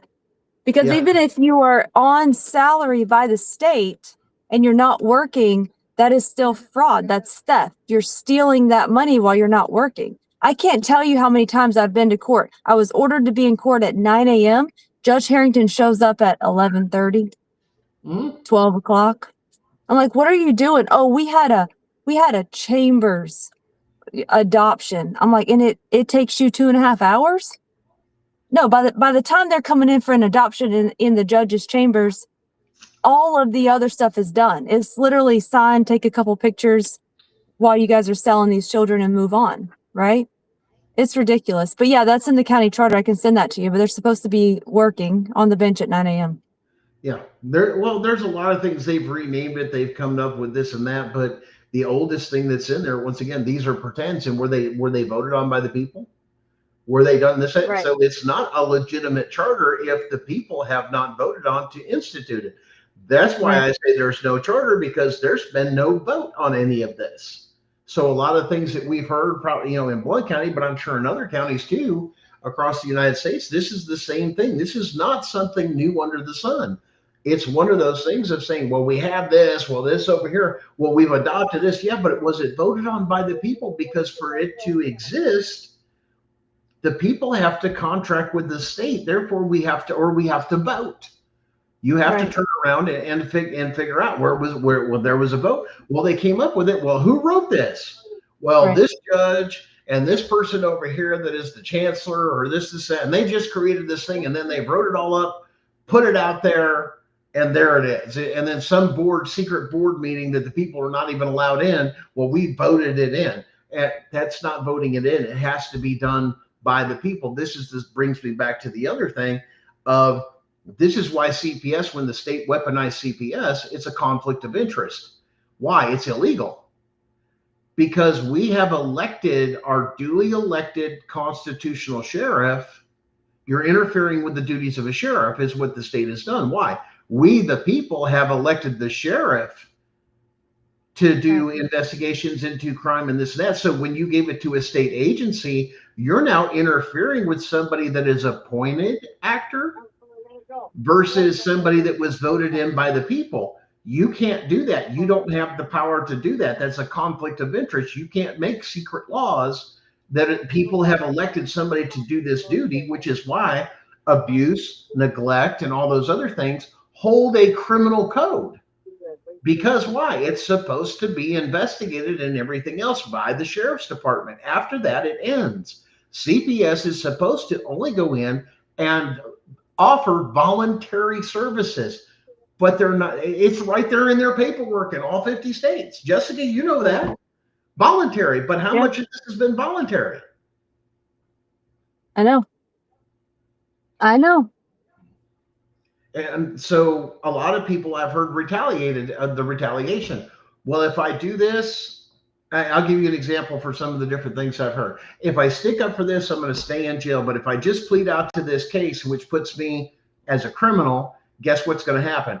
Now that's kind of tarnished your name, but I'm going to be fighting from the outside rather than the inside. And then I can at least provide for my family or do this.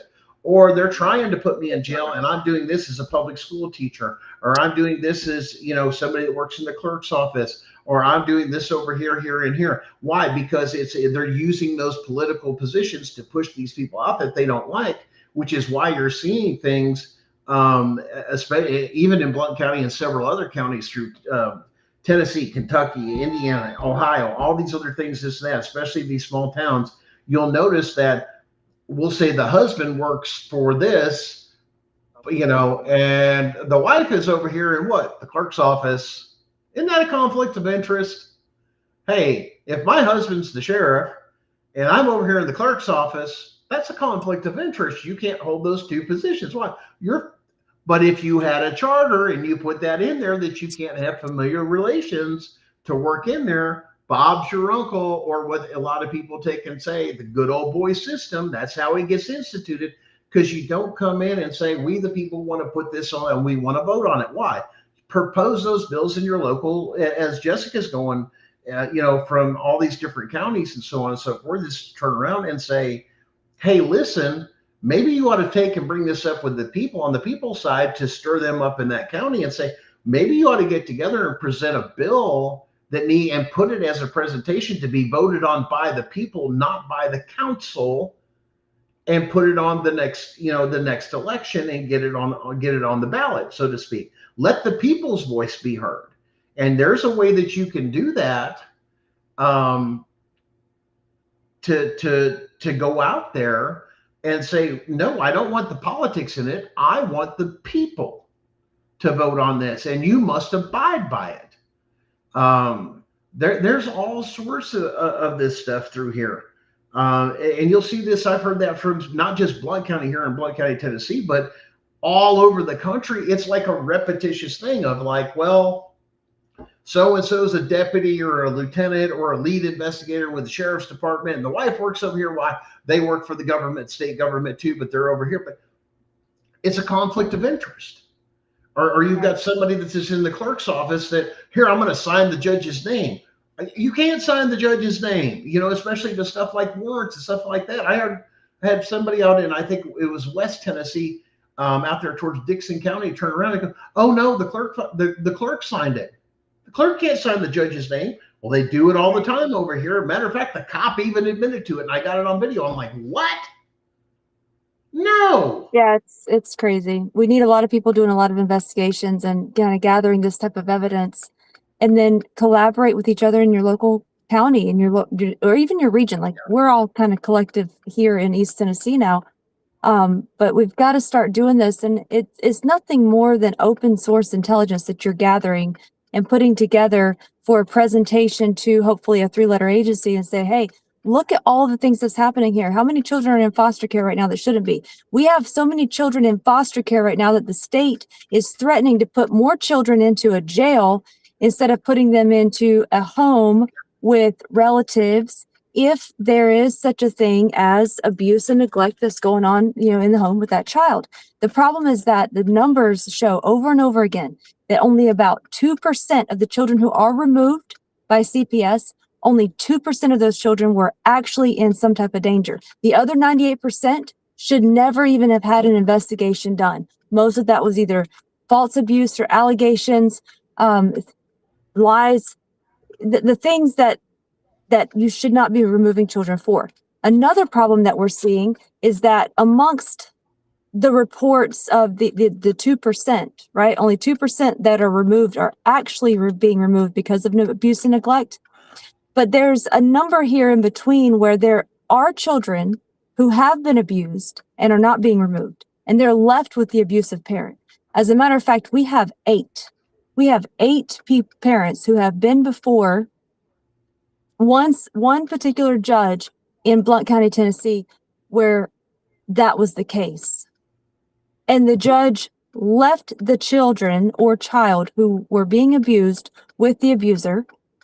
In the meantime, we have the same judge with other cases who removed these children from healthy, loving, fit parents and put them into foster care. It's the most bass-backward thing that I have ever seen in my entire life. But this is the type of information that I'm encouraging people to do in your local counties. This isn't just specific to East Tennessee. It's all over the country, but you've got to start documenting this. Another thing, pull your head out of the bucket for just a little bit. Stop thinking about your own case. For one, it's extremely detrimental for you to be working and stressing over your own case, because you'll start spiraling and you're not going to be spiraling in the right direction. Take a little bit of time, pull yourself out of your case, start focusing on someone else's case. Collecting data for other individuals. Go to the clerk of court with somebody. Go to court with somebody. Support other people that are in your local area.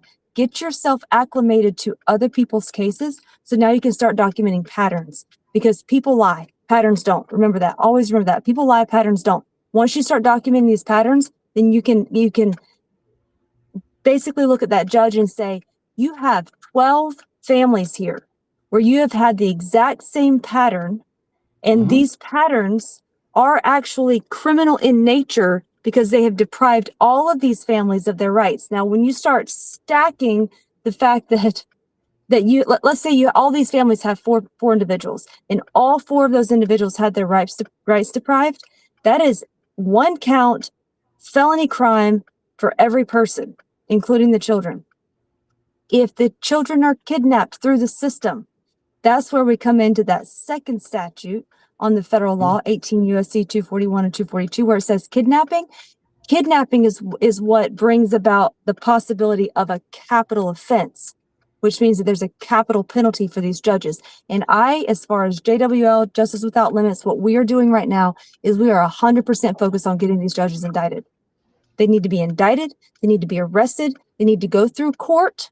And we're not talking about what Magistrate Lashmet went through, where there was some type of judicial diversion, where 25 of her cronies were able to write letters about how great she was as a person and how society would just suffer so much if this magistrate juvenile court judge was let back on the street after hiding, aiding, and abetting her own son's child pornography. Some of it he created himself.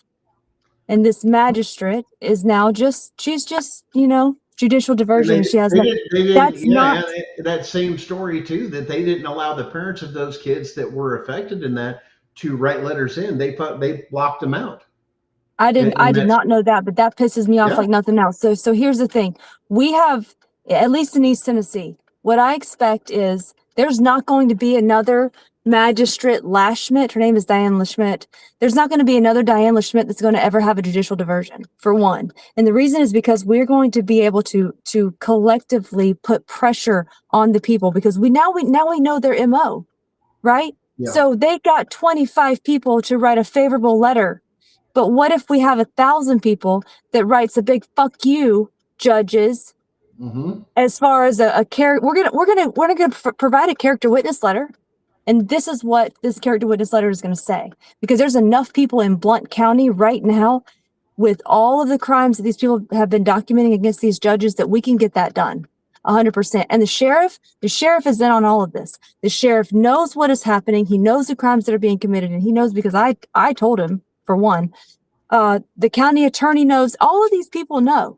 And it was interesting, Gunnar. So the other day when I got this wind of Knoxville, Tennessee, and all of these deputies and former sheriffs or whatever being indicted, I was like, I guarantee that there's some bungholes in Blount County, Tennessee that's squanching up right now in the sheriff's department, because they know, man, they've got to know. They have been operating in this criminal enterprise for decades. The sheriff has been there for what, 20 years, 40 years? Fifth or sixth judicial drug task force that goes through Blount County, Knox County, Sevier County, and this and that, and that was all within that. 100%. They're getting some sleepless nights, and I think that they're going to try to cover their tracks. The problem is that we've already got the information.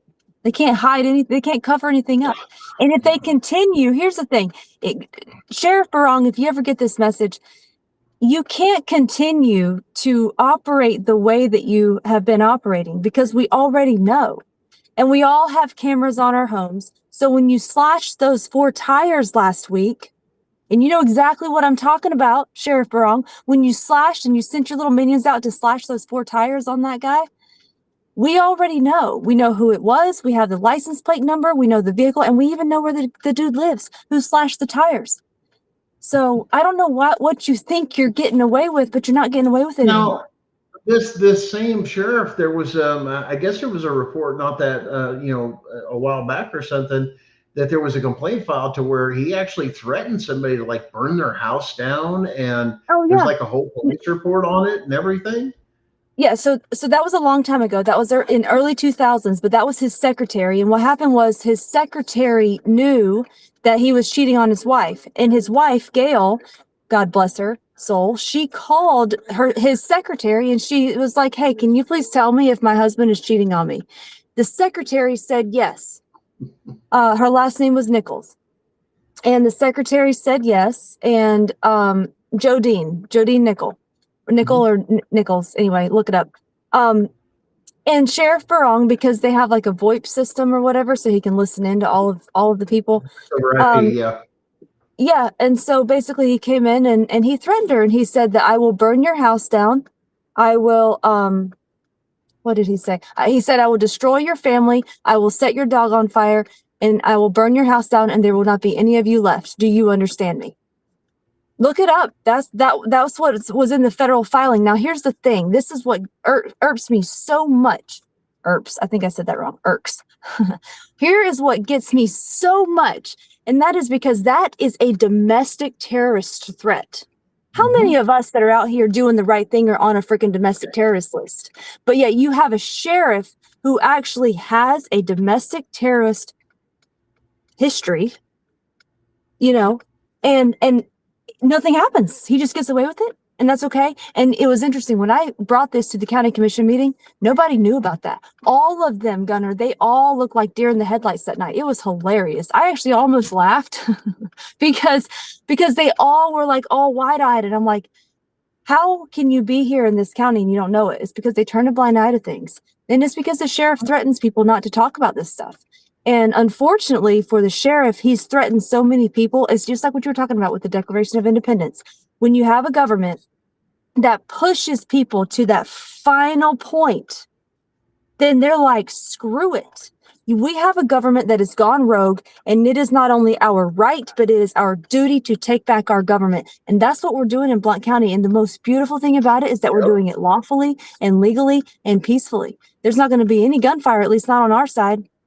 But we're still going to take these people down. And it is going to be a glorious day.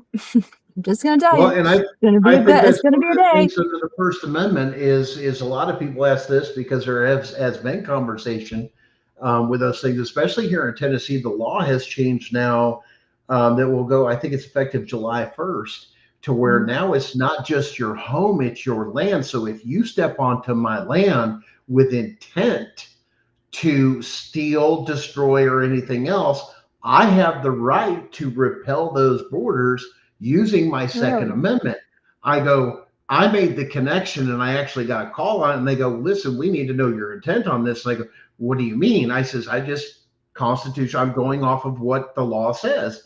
He goes, well, you made the connection that if an officer of the law, a deputy or a CPS worker steps onto your land and this and that you have the right. I says, I didn't say it. I said the state legislation said it. If they don't have a warrant and they're there to steal children and their intent is to break into the house, which I have them on body cam footage asking the deputy from the sheriff's department, we can't go into the house.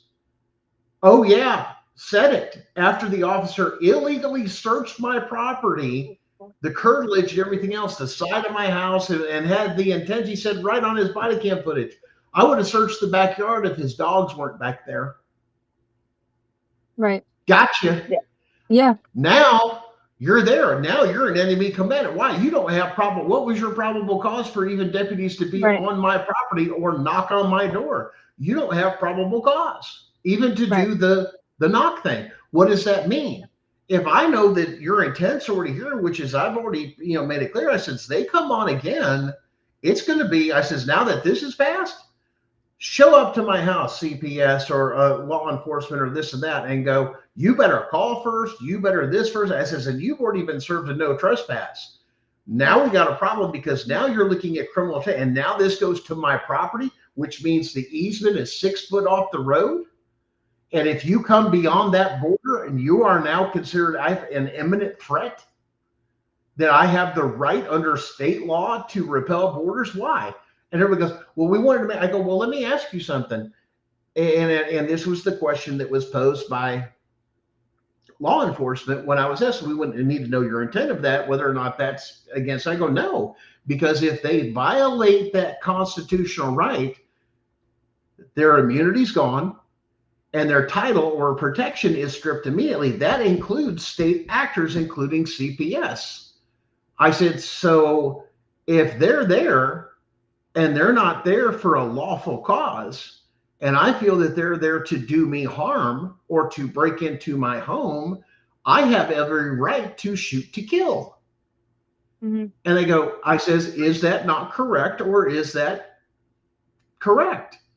They said, well, now that you've explained it that way, that yes, as soon as your constitutional rights are violated and you feel a threat, or I says, they're coming armed, are they not? Especially the sheriff's department. I says, I guess you better figure out what the Fourth Amendment is, and Blount County better figure it out. Why? It's not a threat. It's saying if you break the law and you violate the Constitution, and I feel you're a threat, especially after everything I've put on the federal record now, I have the right to defend myself. Right. Yeah, 100%. They go, I mean, oh, okay. But you see what I'm saying, though? I mean, that's why, hey, we've got to keep up with this because legislation now at the state level has said this, and they go, you realize this applies to state workers for CPS and sheriff's office that violate the Constitution. That applies to them also. And they go, what did you mean by that? I go, think about it. Let's go down the rabbit trail. And they go, oh, well, yeah, I guess you're right. I go, that's all I'd have to quote to have a case dismissed. What happened? I felt imminent danger. They were here to come into my house and I repelled borders. Leave. Right. Yeah, 100%. So, it's true. Same thing with your vehicle. I mean, most people don't realize that your castle continues into your vehicle. I think that one of the things that we've got to start doing is and hotels. We've got to start educating our neighbors. A lot of people don't know these things. And I'm so glad. I mean, this is amazing for Tennessee. Now, I don't know about moving back there. I mean, I probably will if I can have my kids, but yeah, that is really interesting. And we just need to start exercising our full rights to the fullest extent of the law, because we're entering into a time where they will, at the sheriff's own order, they are willing to violate their oath of office and commit crimes against us. I mean, when you have, you know what, so I can't talk about some of these things, but when all this stuff is released, I'll be able to say a lot. We'll be able to talk about some of the investigations and things we've been doing, information that we've been gathering. But just know, and I saw that James posted this earlier, the sheriff does have technology. The sheriff in Blount County, he has technology that he is using unlawfully because he can ping all of our phones. Now, you're only supposed to do that if you have a warrant, because that's when you would have to have a warrant to do that. But he's pinging our phones, and he's using the technology without the appropriate authority. And this is coming from people from the inside. So we have whistleblowers from within the sheriff's department that's releasing that information out to us about what the sheriff in Blount County is doing. So very interesting times that we're moving into here. And I'm so thankful for those whistleblowers. With thermal technology that can actually see how you're moving around in your house and everything else. They have that access too. But does the sheriff of Blount County have access to that technology? Or are you just talking about the government in particular? The sheriff does? Interesting. With their SWAT team and everything else, when they went and got Kenny? Yeah. But was that a SWAT team that was brought in, or was that theirs? That was a combination between that and what do you call it? That was a multi-jurisdictional type SWAT team. Yeah, I know So Knoxville was there for sure. Was there too, but they still have access to they've got their own little armored vehicle for Blount County for that stuff. But understanding that too. Now, let me explain something. Now, let's look at how they've developed this technology. But now look at, you have aluminum foil back insulation that would prevent that technology to going through. And now let's add this on top. Lead paint.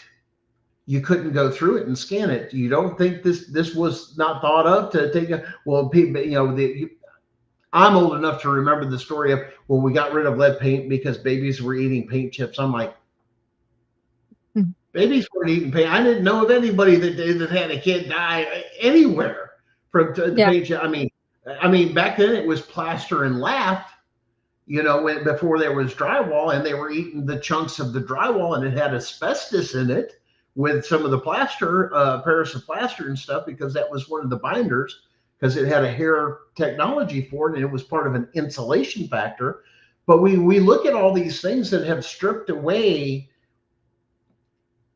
the protection of the Fourth Amendment, even within the technology of something as foolish as paint or insulation, that stuff wouldn't work if that was in every home. It would be a useless technology.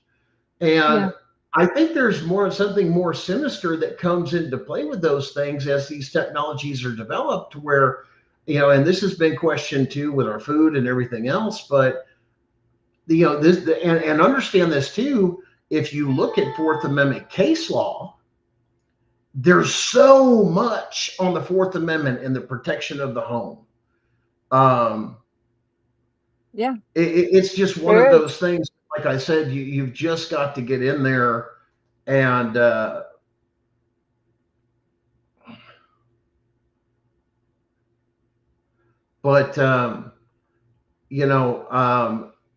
in your overlay, I put the flyer. Oh yeah. And if you guys don't know about, our producer here for gunning for CPS, Tiff and the Punisher, and several of the other shows, the CPS Breaking News Network. If you guys don't know that Darren's house was actually burnt down in Maine, and they have nothing. There's been a lot of people that have, hey, I'll help. I'll do this. I'll do that, and have not done anything. And now this is somebody that we're not talking about putting towards the show. We're talking about an individual to where we say, listen, man, the loss of a home, especially during a fire or, something tragic like that. I mean, just no support whatsoever. Like you said, a lot of people, hey, I'll give money to this, I'll give money to that. But, you've got people that have lost everything, burnt up, and you get people with false hope and false promises. And I think the local government ended up, I think, condemning the house. They actually charged him for being on his own property. And I mean, this is up in Maine. This is mass corruption. Yeah.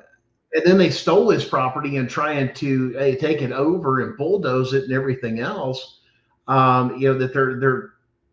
That they're just, once again, this is local governments doing what they want to do. And it's like, hey, listen, we're enough to burn your house down, and still not even a decision, not even, all this other stuff. I mean, you've got people that are being retaliated against. Is it possible that was done for retaliation because of exposure? Yeah, it's possible. Wouldn't surprise me. I mean, yeah, wouldn't you've surprise got me at all. somebody. I mean, Barone turned around, as you were saying, that was in the federal filings of, here, I'll burn your damn house down. Well, obviously, this is trend within, like you said, Right. patterns. Doesn't that sound like the same pattern that he threatened that is possibly happening up in Maine? I mean, through all of that. But, well, Jessica, I appreciate you being on the show this evening. It's always a pleasure to have you on. Thank you so much for having me. I personally don't blame you with this. Like I said, I know there's people out there that, can pull the wool over our eyes, with this and that. And we only learn over a period of time of what people are actually true and what people are actually trying to do to use or manipulate us. You and I have had that conversation on many fronts. It's not the first time. It's not the only one. They could be close to you. They could be semi-close to you. They could, as we talk about circles, they could be circle 1, circle 2, circle 3. And understand there are people out there, that's all they know how to do, because they don't know how to stand on their own or be the individual person. Or one thing, especially in the advocate world, and I know you'll agree with me, is people that have hero syndrome. I want to be the one that does this. Yeah. I don't give a shit myself, even with my case. I don't either. Well, I just want to watch the motherfucker burn. Yeah, 100%. I don't care.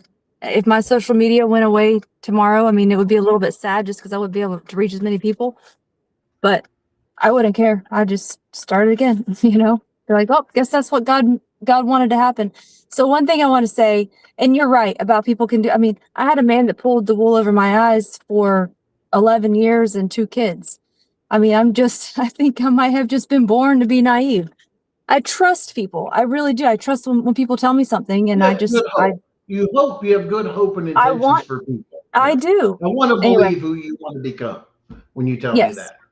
But one thing I do want to say is that I hope that Tanawa is just honest about things, and I hope that I'm going to pray for him, and I want to encourage everybody else to pray for him as well. Now, do I think that people should be donating to him until he kind of comes clean with some of this stuff? No. I don't, there's too many things that I've seen that it's not right, and do what you want. But, at this point, my hands are clean because I've told you guys what I know, and I mean, and that's it. So I don't know. It was, I am thankful. I was a little bit shocked. I was a little bit pissed off at the way that all this came out with Johnny, because I trusted Johnny a lot, but I do see now that was probably the way that it needed to be done. Do the right thing, girl.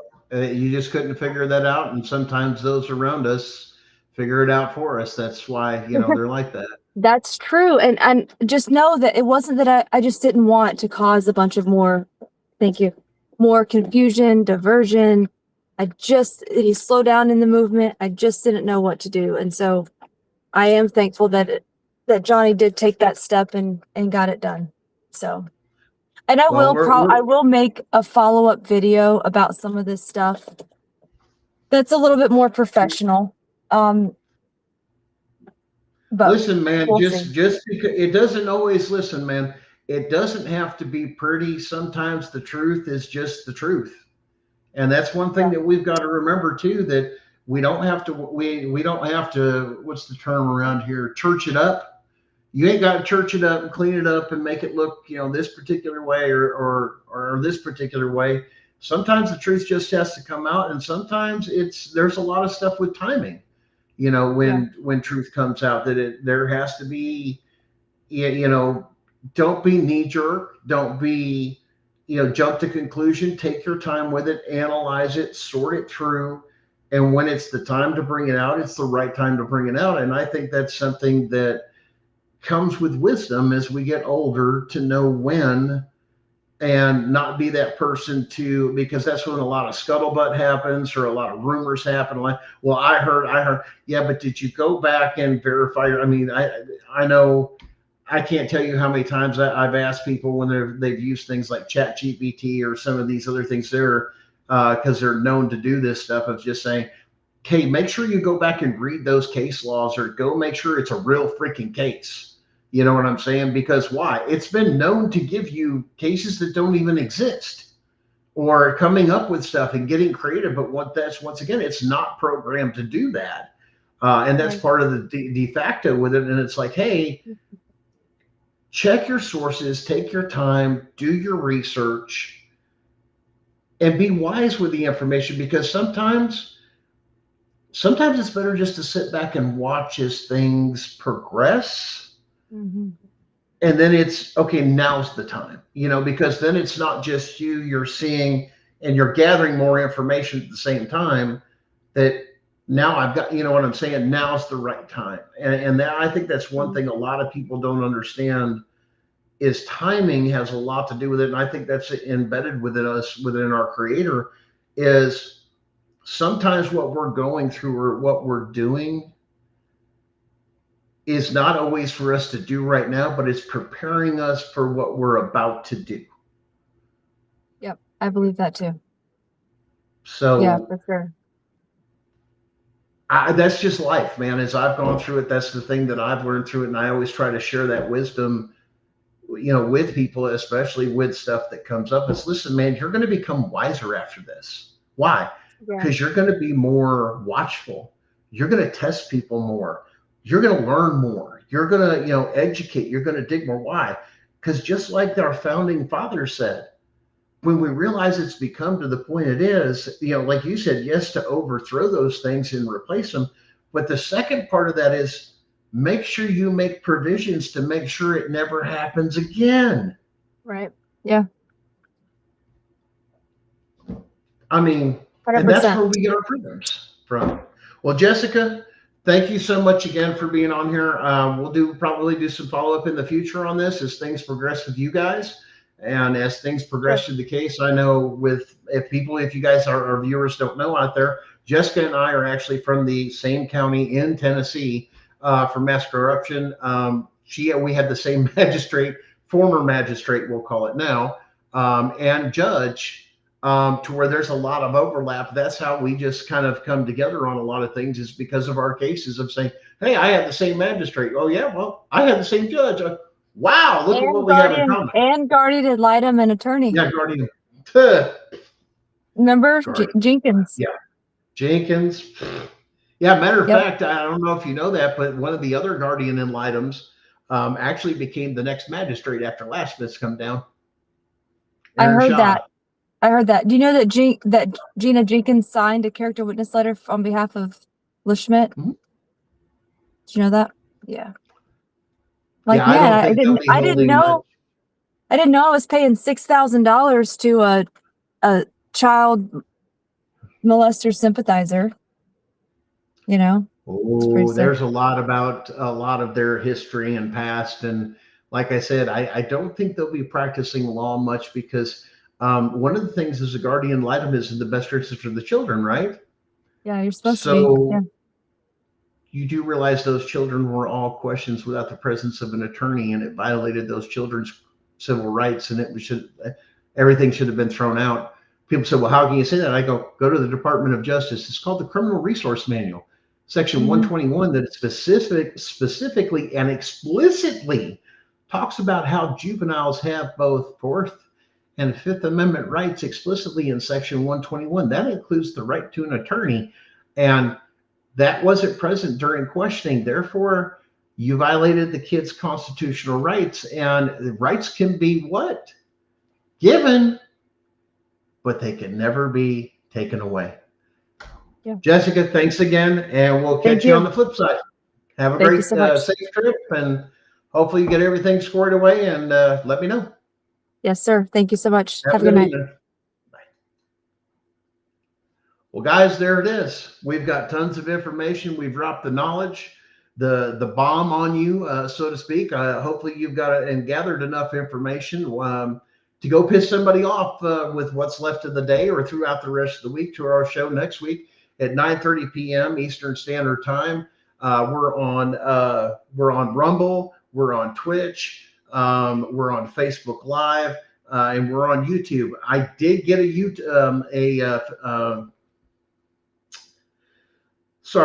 TikTok back up. I'm getting a little tired here, but I have to reach 1,000 viewers before they're going to allow me to go live. I do have enough people within my showing. I just have to have at least 1,000 followers. We've been up for a week or two, but we have put it on with TikTok that we are press and that any attempt to take it down will result in a lawsuit.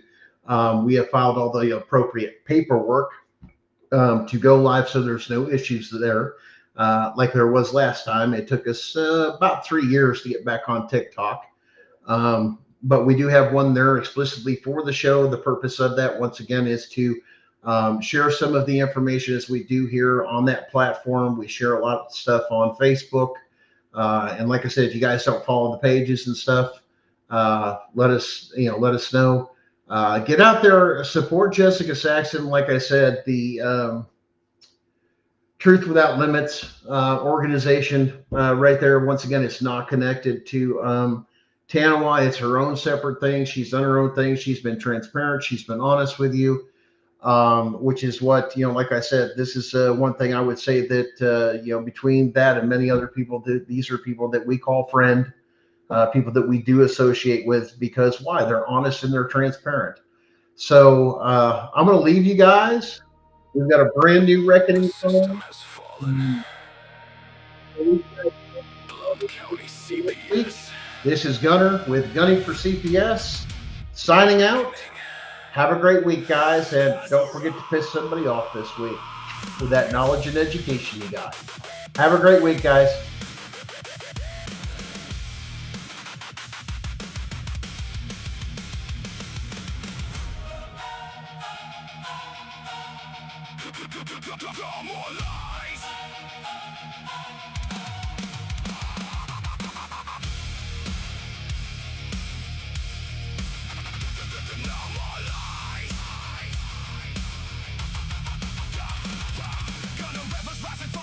Of deceit, Blount County CPS, your lies have lost their heat. Stormed in without warrant, ripped the family apart. Branded an innocent man, tried to shatter his heart. Fabricated reports, registry of shame. No charges, no trial, just a corrupt game. Now the federal court is watching every crooked move. The hunter becomes the hunted, your empire will lose. Feel the ground shake, hear the thunder roll. The truth is a weapon and it's claiming its toll. This is the reckoning.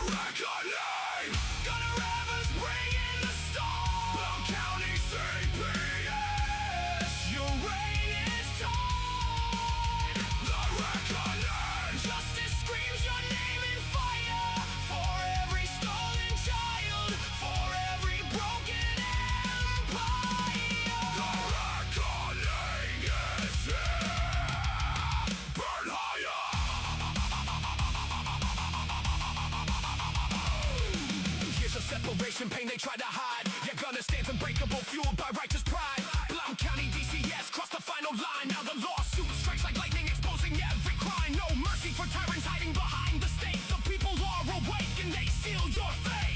Power you abuse will crumble into dust. The Father's war is raging, injustice we trust. Feel the ground shake, hear the thunder roll. The truth is a weapon and it's claiming its toll. This is the reckoning.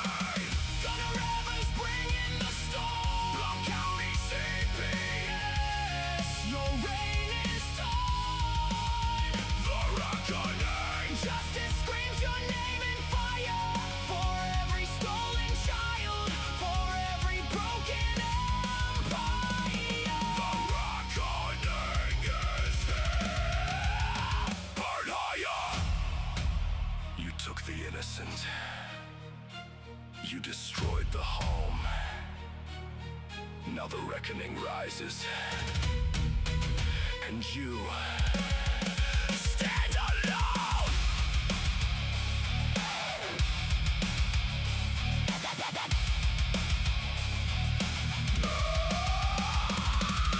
No more lies.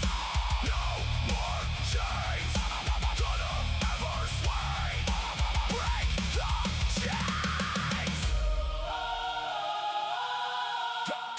Break the chains. Break the chains. This is the reckoning. Gunner leads the fight. Blown County CPS. Disappearing from sight. The reckoning. Your kingdom falls tonight. For every parent rising, for every child set free. The reckoning is here. Victory. Gunner Evers, still standing tall. Low County CPS. The reckoning has only just begun. The truth cannot be silenced. Justice will be done.